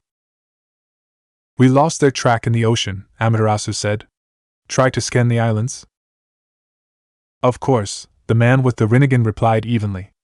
As soon as I discover their hideout, we will teleport nearby. And this time, Tsukiyomi continued, there will be no escape for them. The war fox, Kitsune.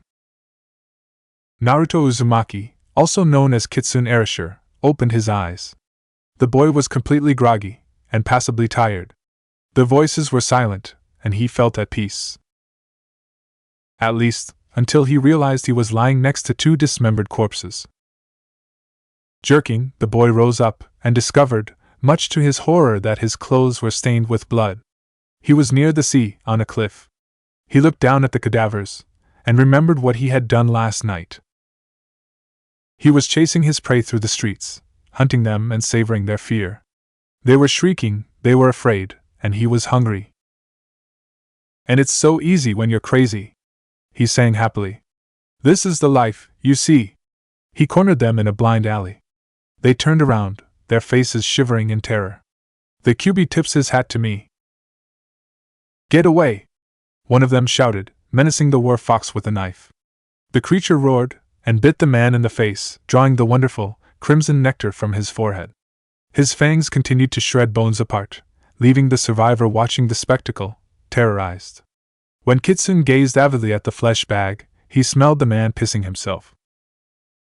Please, he begged, crying. I'll do anything. I do it all because I'm crazy. The werfox barked happily. He advanced toward his prey, who was paralyzed by the killing intent emanating from the beast. And I do it all for free. Kitsune began to lick his toy's face lovingly, tasting the delicious liquid.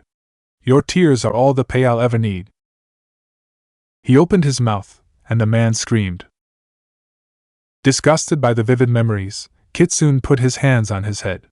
The voices were satisfied for now, asleep in the back of his mind.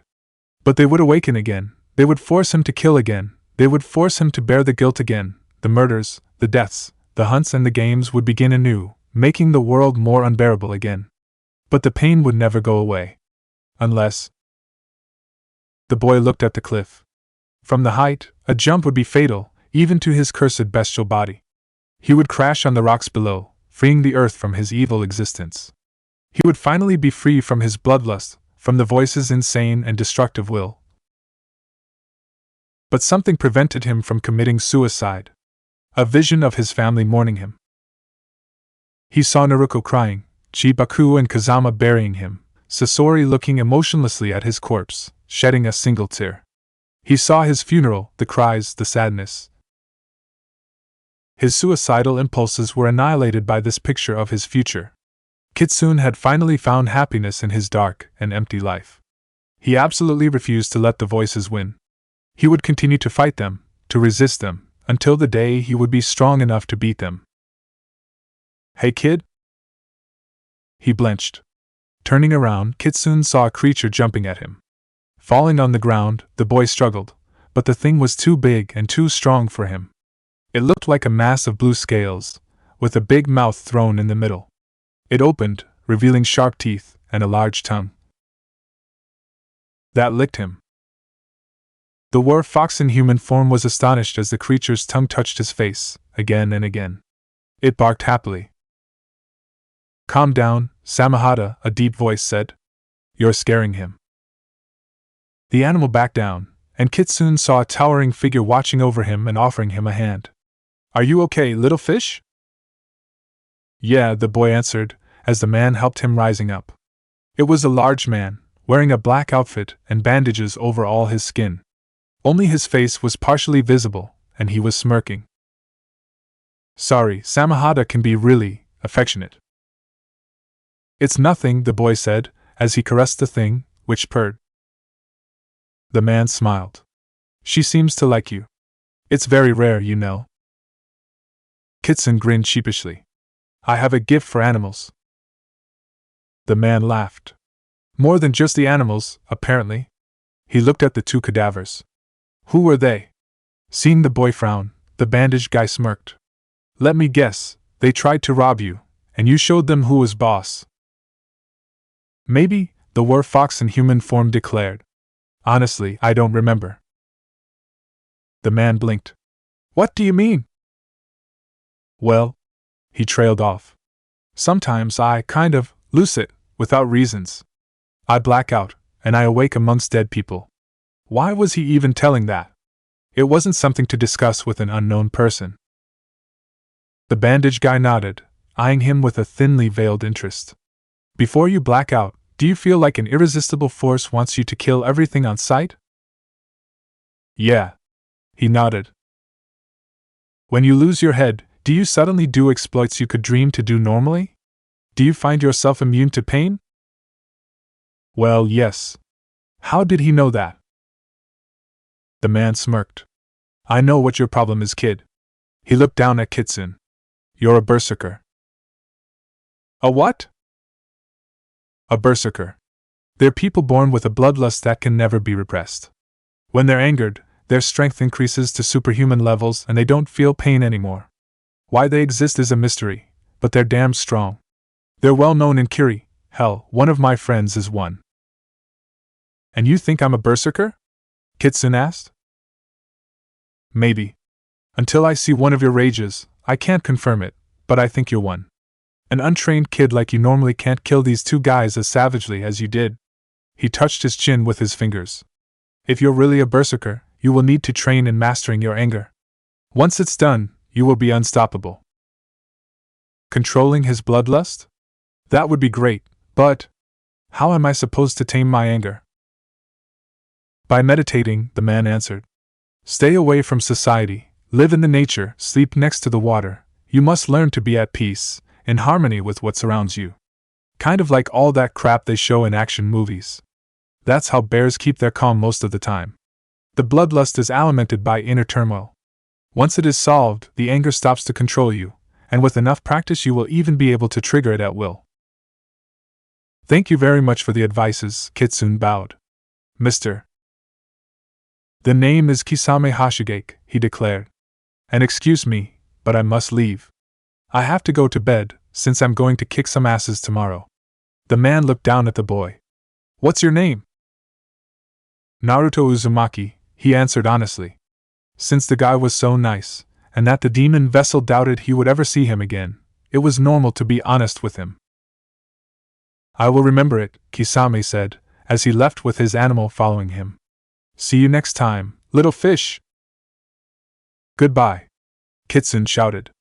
Truly, this man seemed to be Gria. The demon vessel paled.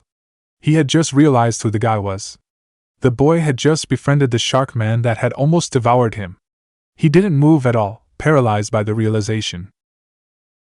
Hey, Kitsukun? You're feeling good? When he returned to reality, Kitsune found himself in front of Chibaku. The puppeteer smirked at him. It's all right? You looked like someone who had just been dumped by his girlfriend. Ah, the boy stammered. It's nothing. Good, he stared at the two cadavers. Who, you took them with you? Damn, your war fox form surely loves its toys. Not that I'm going to feel sorry for them.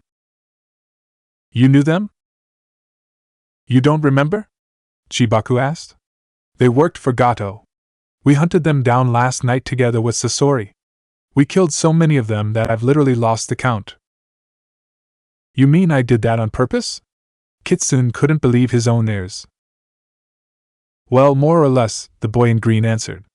You were already out for blood at sunset, so we only pointed you at the most evil targets Sasori and I could find, aka Gado's thugs. I don't know why, but you ended your killing spree with these two before disappearing. Killing spree? The boy repeated fearfully. They aren't my only victims? You currently have a 2-digit thug count, Chibaku answered. No big deal, you only attacked the bar where Gado's men were drinking. The barman simply ran the tail between his legs.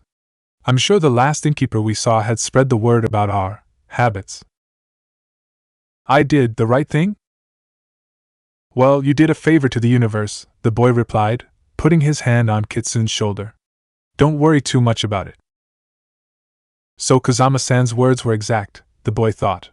If I'm forced to kill, then I can clean this world from the corrupt and the wicked. Kakashi. Kakashi blinked.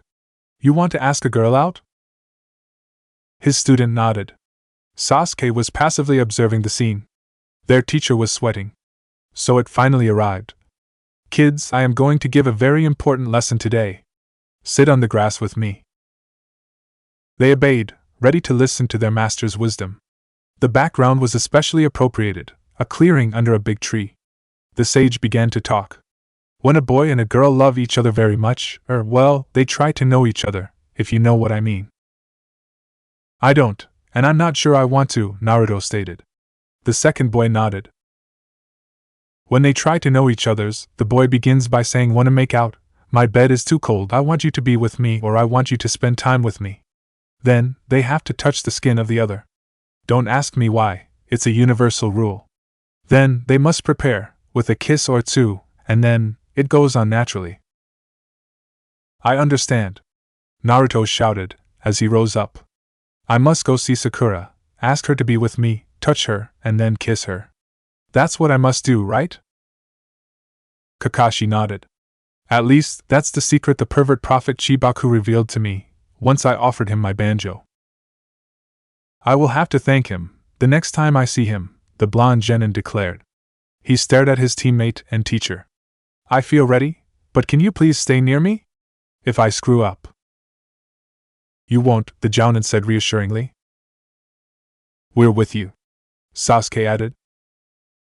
Thank you, Naruto declared. I will immediately go to Sakura. A short while later. What is it, Naruto-kun?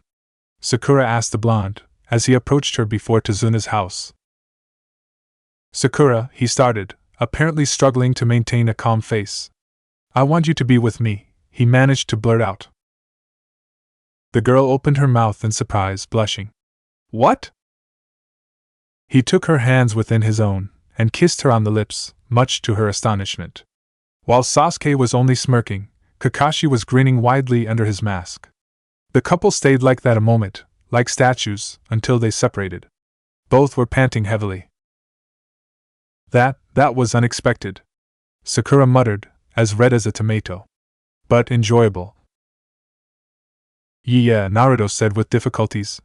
So what? Are you okay dating me? She smiled.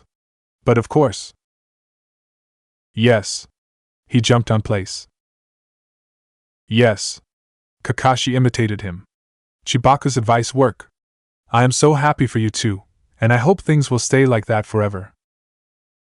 The puppeteer, Chibaku. The two groups stared at each other calmly, ready to strike any time.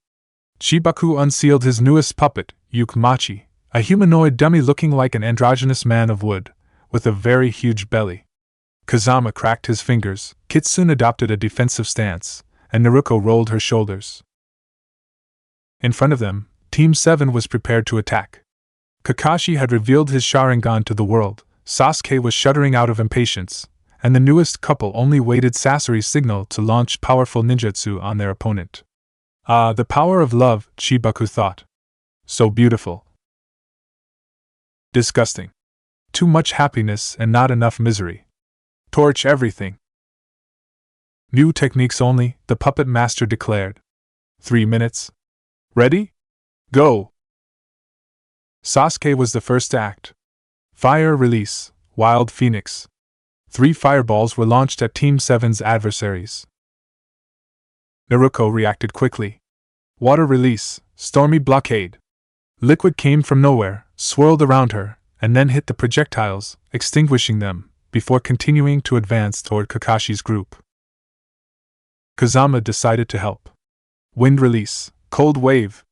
A very cold gale of wind blew, transforming the water into shards of ice. Wind release, Violent Wind Palm.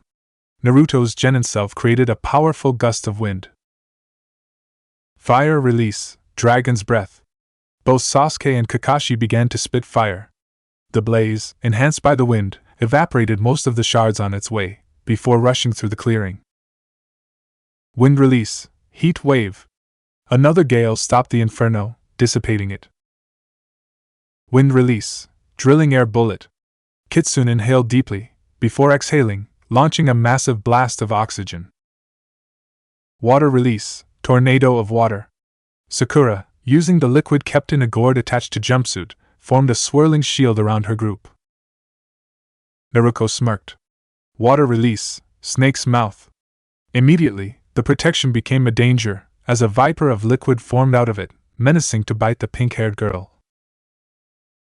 Only for it to be cut in half by wind. Naruto's genin self smiled at his girlfriend. It's not right. He didn't shout his technique's name. The blonde puppeteer whined. He is a real ninja, Sasori stated. Calling your attacks is stupid, since the enemy will know what you're going to do, except if you're lying. If that's so, his apprentice muttered, as Yukmachi opened its muzzle. Naruto's silent technique, Doomed Gas of Doomed Doom. You suck. Shut up. Do you even have a better name? Silent Puppet Technique, Blinding Breath. Not bad. Not bad? You desire something more elaborated, perhaps? Why not? Yukmachi's awesome ass-kicking silent technique, the Monkey King's stinky gas that attacks the eyes of the weak and the wicked? Alright, I get it. You're better than me at names, jerk. Happy? Oh yes, funny lord of all jesters that I find amusing to humiliate at all times of the day. I hate you. The puppet spat a concentrated stream of white gas at Team 7. Sakura put herself between them and the technique. Water release. Violent water wave. Water gushed out of the girl's mouth like a waterfall, stopping Chibaka's newest creation. Then she attacked. Water release. Water fang bullet. The water she had spat swirled, transformed into a drill, and hit Yukmachi. Fortunately, the high-quality wood and the reinforcing seals on the dummy's surface allowed the puppet to survive, even if the water scorched its armor. The 3 minutes are up. At Sasori's call, everyone relaxed. Hey, Chibaku, Sasuke said as he advanced toward the blonde puppeteer. What kind of wood are your puppets made of? It shouldn't have resisted Sakura's jutsu. It's not really the wood, rather the seals I wrote under it, that are responsible, the boy explained, with a proud tone. They reinforce it, making it as hard as steel. Sasuke nodded, with interest in the eyes. Do you think they can be applied to people? No, Chibaku answered. But they can be used on clothes. It won't be as hard as metal, but enough to reduce the strength of physical blows. You want some on your outfit? Yes, the genin confirmed. I will place 1 or 2 on it tonight then, the blonde stated, before noticing his normal counterpart laughing with Sakura. How did they end up together, by the way? Sasuke snorted. It's thanks to you, apparently. Chibaku raised his eyebrows. Can you explain some more? The Uchiha shrugged. Apparently you taught Sensei some tricks, which he then taught to Chibaku, who then used them to win Sakura over. Ah, the boy said, remembering the special technique Sasuke was talking about. It worked, apparently. Not for him, the genin smirked. He tried them on Tsunami, and got slapped for it. You don't see the mark because of his mask, but it is there. Why are you laughing? The Ice Princess Haku. As she entered the beehive-like structure, Haku recognized Kisame tearing off his bandages in a corridor. The former jounin tilted his head to the side, and grinned once he noticed the kunoichi. You're early. A kind person helped me picking up the herbs, she said. The man's smile grew even more. You have a suitor? Haku blushed, and Kisame laughed. How does he look? Is he of your age? I don't have a suitor. It was a girl that helped me. She remembered Kazama's face. She did have a handsome brother, but... Her teacher roared, and fell on the floor. Dear Haku, you are already crushing on a boy. No, she denied. Oh, come on. He rose up. Had he asked you out? No. He will, the man said as he balanced Samahata. He will take you on a date, or I will cut him in half. Haku has a suitor? Much to her displeasure, the kunoichi saw Kimimaro approaching the duo. The Kagaya looked at her with brotherly love. This is wonderful. Did I hear that right? Zabuza asked, as he joined them. Someone is courting you, Haku? The kunoichi was now looking like tomato, and couldn't muster the strength to answer. Zabuza took this as a yes, and his eyes blazed with fury. If he dared to touch you, I'm going to kill him.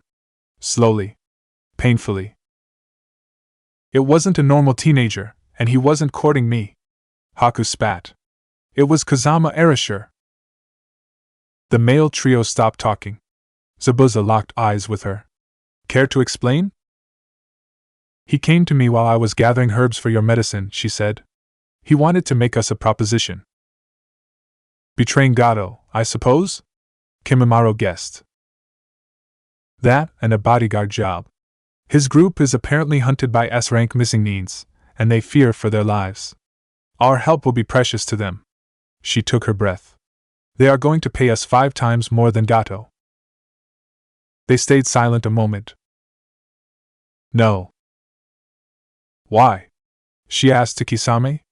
He is vile vermin, and probably going to betray us. Even if he doesn't, it's only a shard of what they are offering us. Haku, Zabuza growled. It isn't about money, but about honor and publicity. First of all, backstabbing a first employer will reduce our chances of finding a second. Secondly, we will be forever called traitors, and it will ruin the good reputation we struggled so hard to achieve. And finally, I don't trust them at all. So no, we will attack Tazuna anyway, at least as long as Gado doesn't betray us. But we will be outnumbered, she pointed out. If we go all out since the beginning, Kisame declared, we won't have any problem. Have faith in yourself, Haku. I know for sure they have the Kyuubi's vessel with them, the kunoichi replied. If her companions were surprised, they didn't show it. My bloodline, against the power of a bija? Only Yagura ever succeeded at fully controlling his inner beast, Kisame stated. At best, this container will be able to tap in the Kyuubi's chakra, increasing his abilities. In such a case, I will take care of him. Have you discovered something else?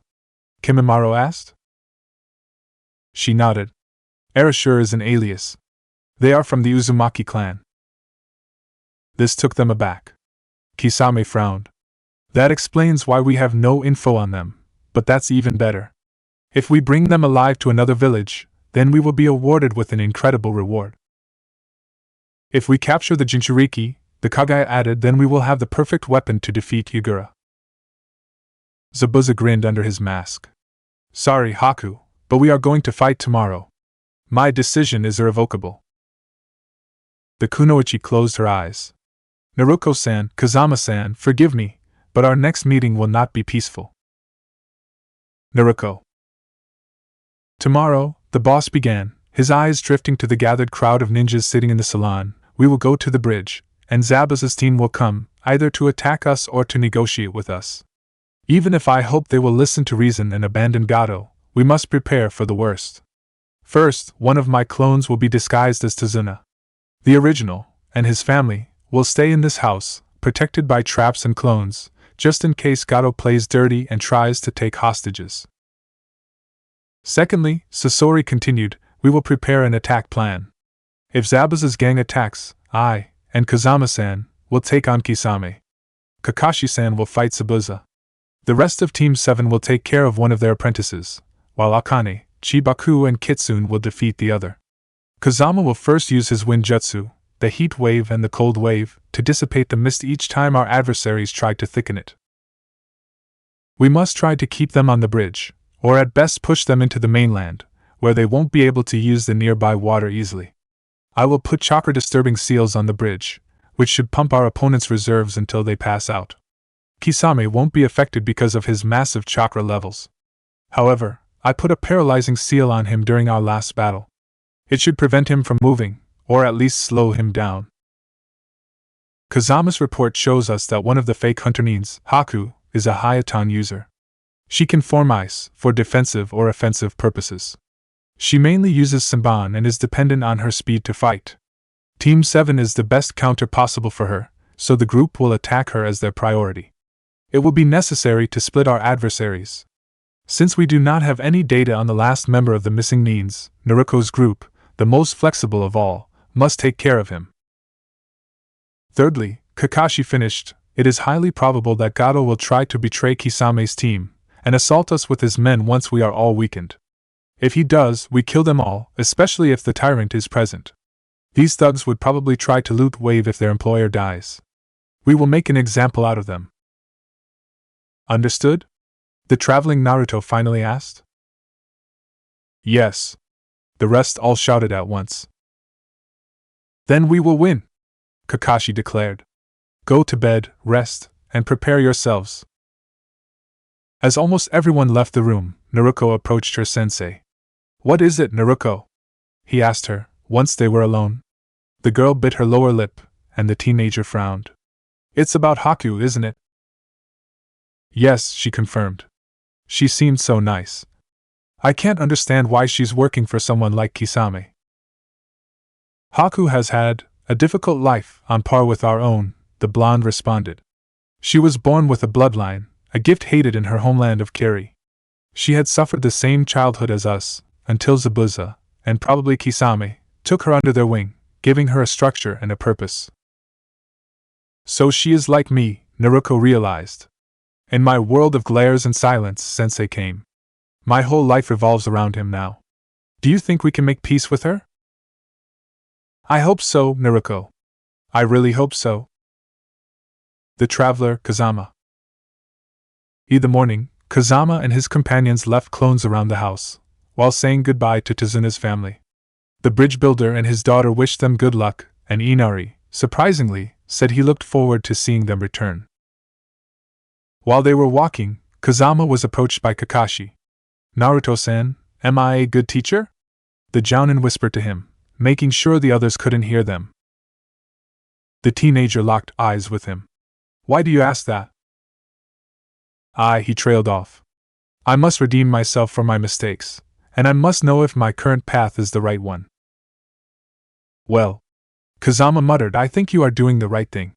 It was strange, to give advice to his old role model. I thought about your counterpart, the man said. If he had been my ward, then he could have had a good life. Same with Sakura. While I haven't yet forgiven you for abandoning my other self, he replied, I must say that you couldn't do anything for Sakura. The conspiracy within Konoha would have foiled all your efforts, or killed you. If only he could know who was behind this. If you atone for wasting my double's childhood, then we are even, in my mind. But you should ask his forgiveness, and not my own. I may be him, but I am another person entirely. The man stayed silent, before eyeing his blonde student. After today's events we will talk and I will pass his judgment. But was I right in helping him date Sakura? What if one of them died? There is nothing wrong in helping them find love, Kazama cut in. I am even a bit jealous.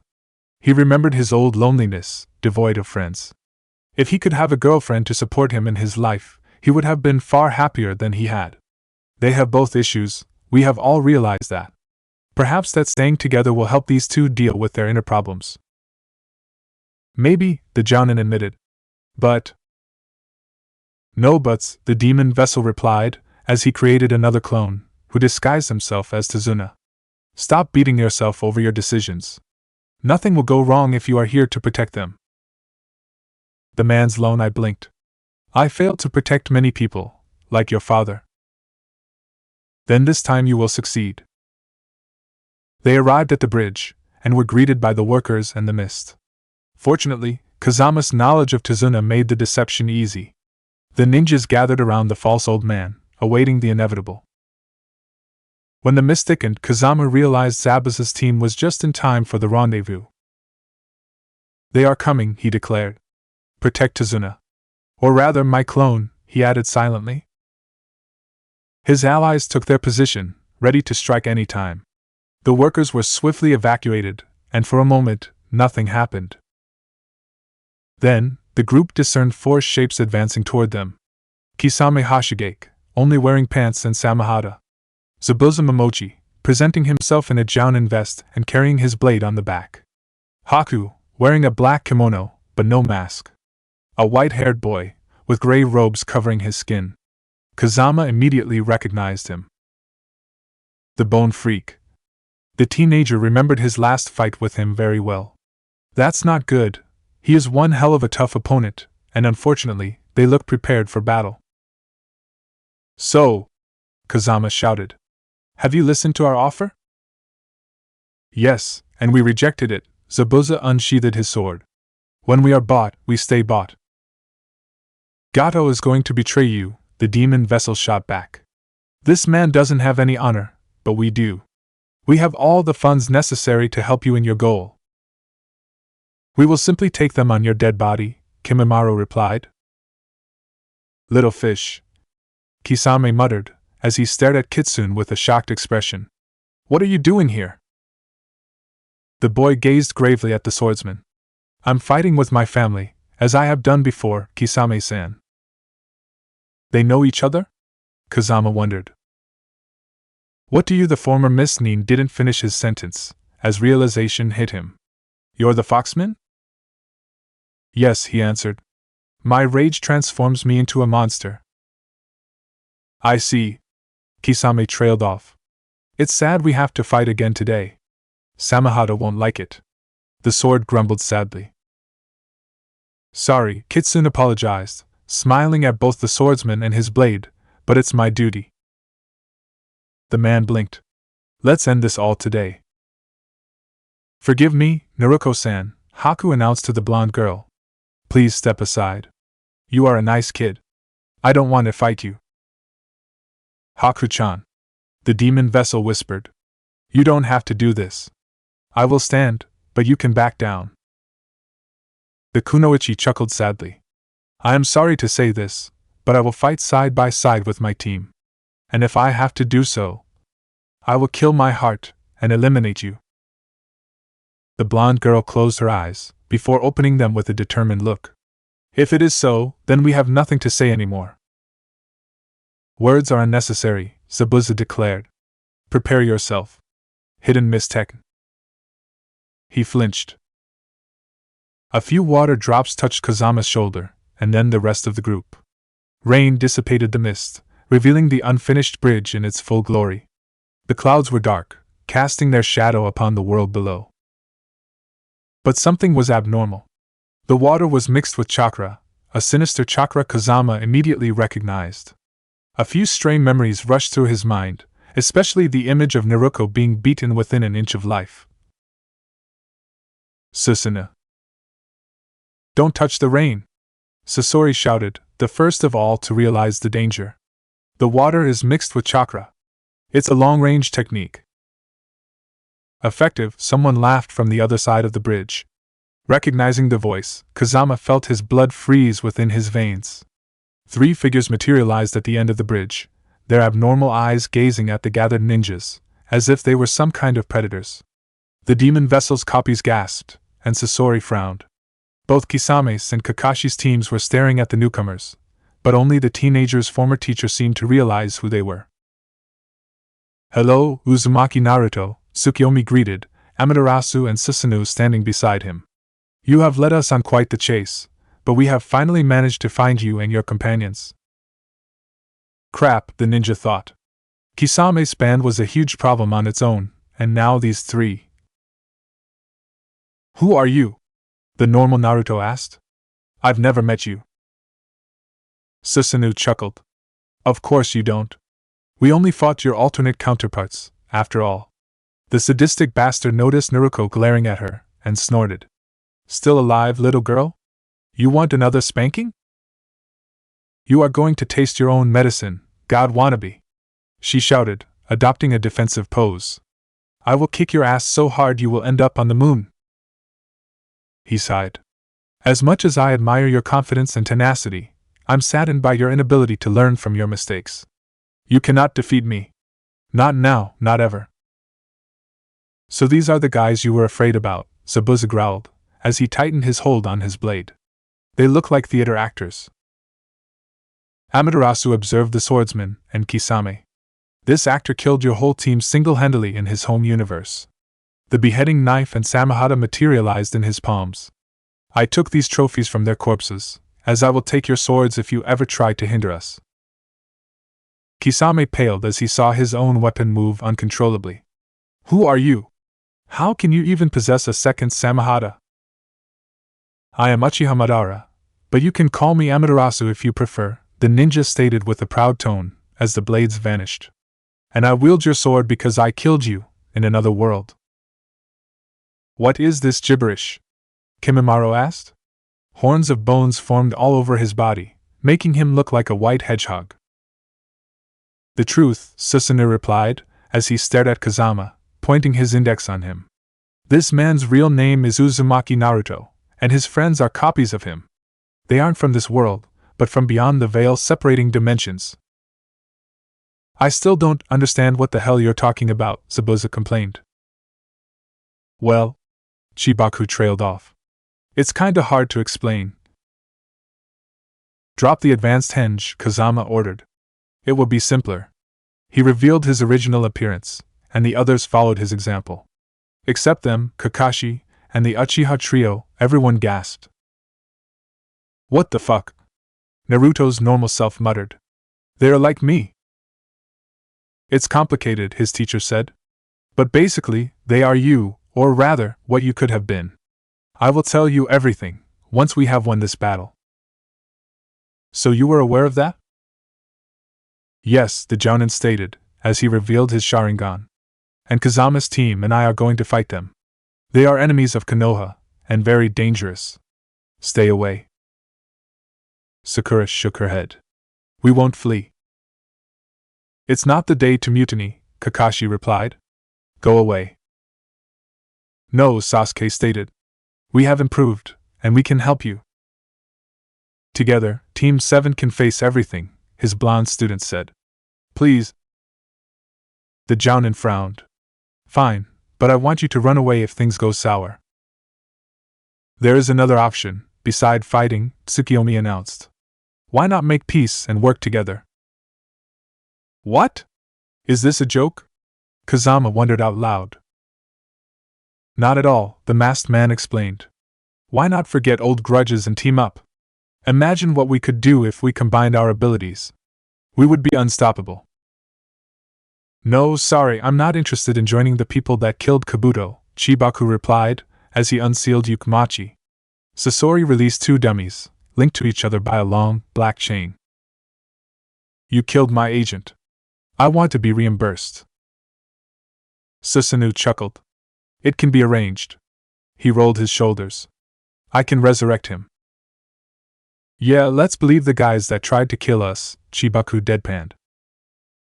Believe what you want, but I can bring him back, the man said, as he touched his mask. The Rinnegan's powers are limitless. The blonde puppeteer snorted, and his teacher didn't move. The voices want to kill you, and for once I agree with them, Kitsune declared, as his eyes reddened. As I said, I'm just going to kick your ass, Naruto stated. It's payback time. Sorry, but no, we will fight today, Kazama said, as he adopted an attack stance. Tsukiyomi blinked. This is unfortunate, and pointless. Don't you realize that our goals are the same? Konoha betrayed us all, and we can destroy it, across all universes. We can create a paradise, where peace will be eternal. Kazama stiffened. Under our tyranny, I suppose? He guessed. People are weak, the masked man replied. They do not deserve to rule. Don't you want to get back at the men and women that abused you all your life? What I want doesn't matter, the teenager stated. You attacked us, killed Kabuto, and almost killed Naruto. I am not going to forgive you for this. Sensei, the girl muttered. Vengeance is healthy, as is your loyalty to your friends, Tsukiyomi agreed. But your double is still alive, and we can bring back Kabuto whenever we want. Defying death is possible. Orochimaru proved it once. Maybe, Kazama nodded. But I do not trust you. At all. The masked man stiffened. You realize that what we can obtain peacefully, we will take by force? Do you really want your friends to die? I won't let you touch them, the demon vessel growled. You will have to go through me. And me, Kakashi said, his team eyeing the trio with determination. Fine, Susanoo menaced. Your unity is admirable, but an organized bunch of losers is still no threat to us. The last time we fought, Amaterasu added as he eyed Kitsune and Chibaku, we were toying with you. But since you proved yourself to be more dangerous than we expected, this time there will be no holding back.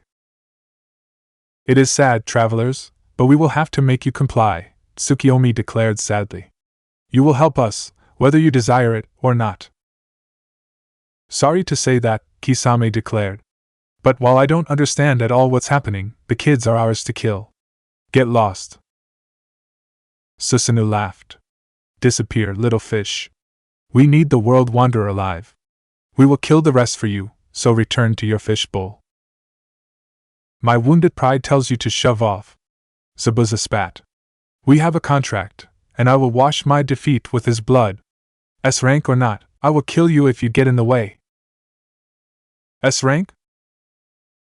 Everyone looked at Amaterasu, who seemed insulted.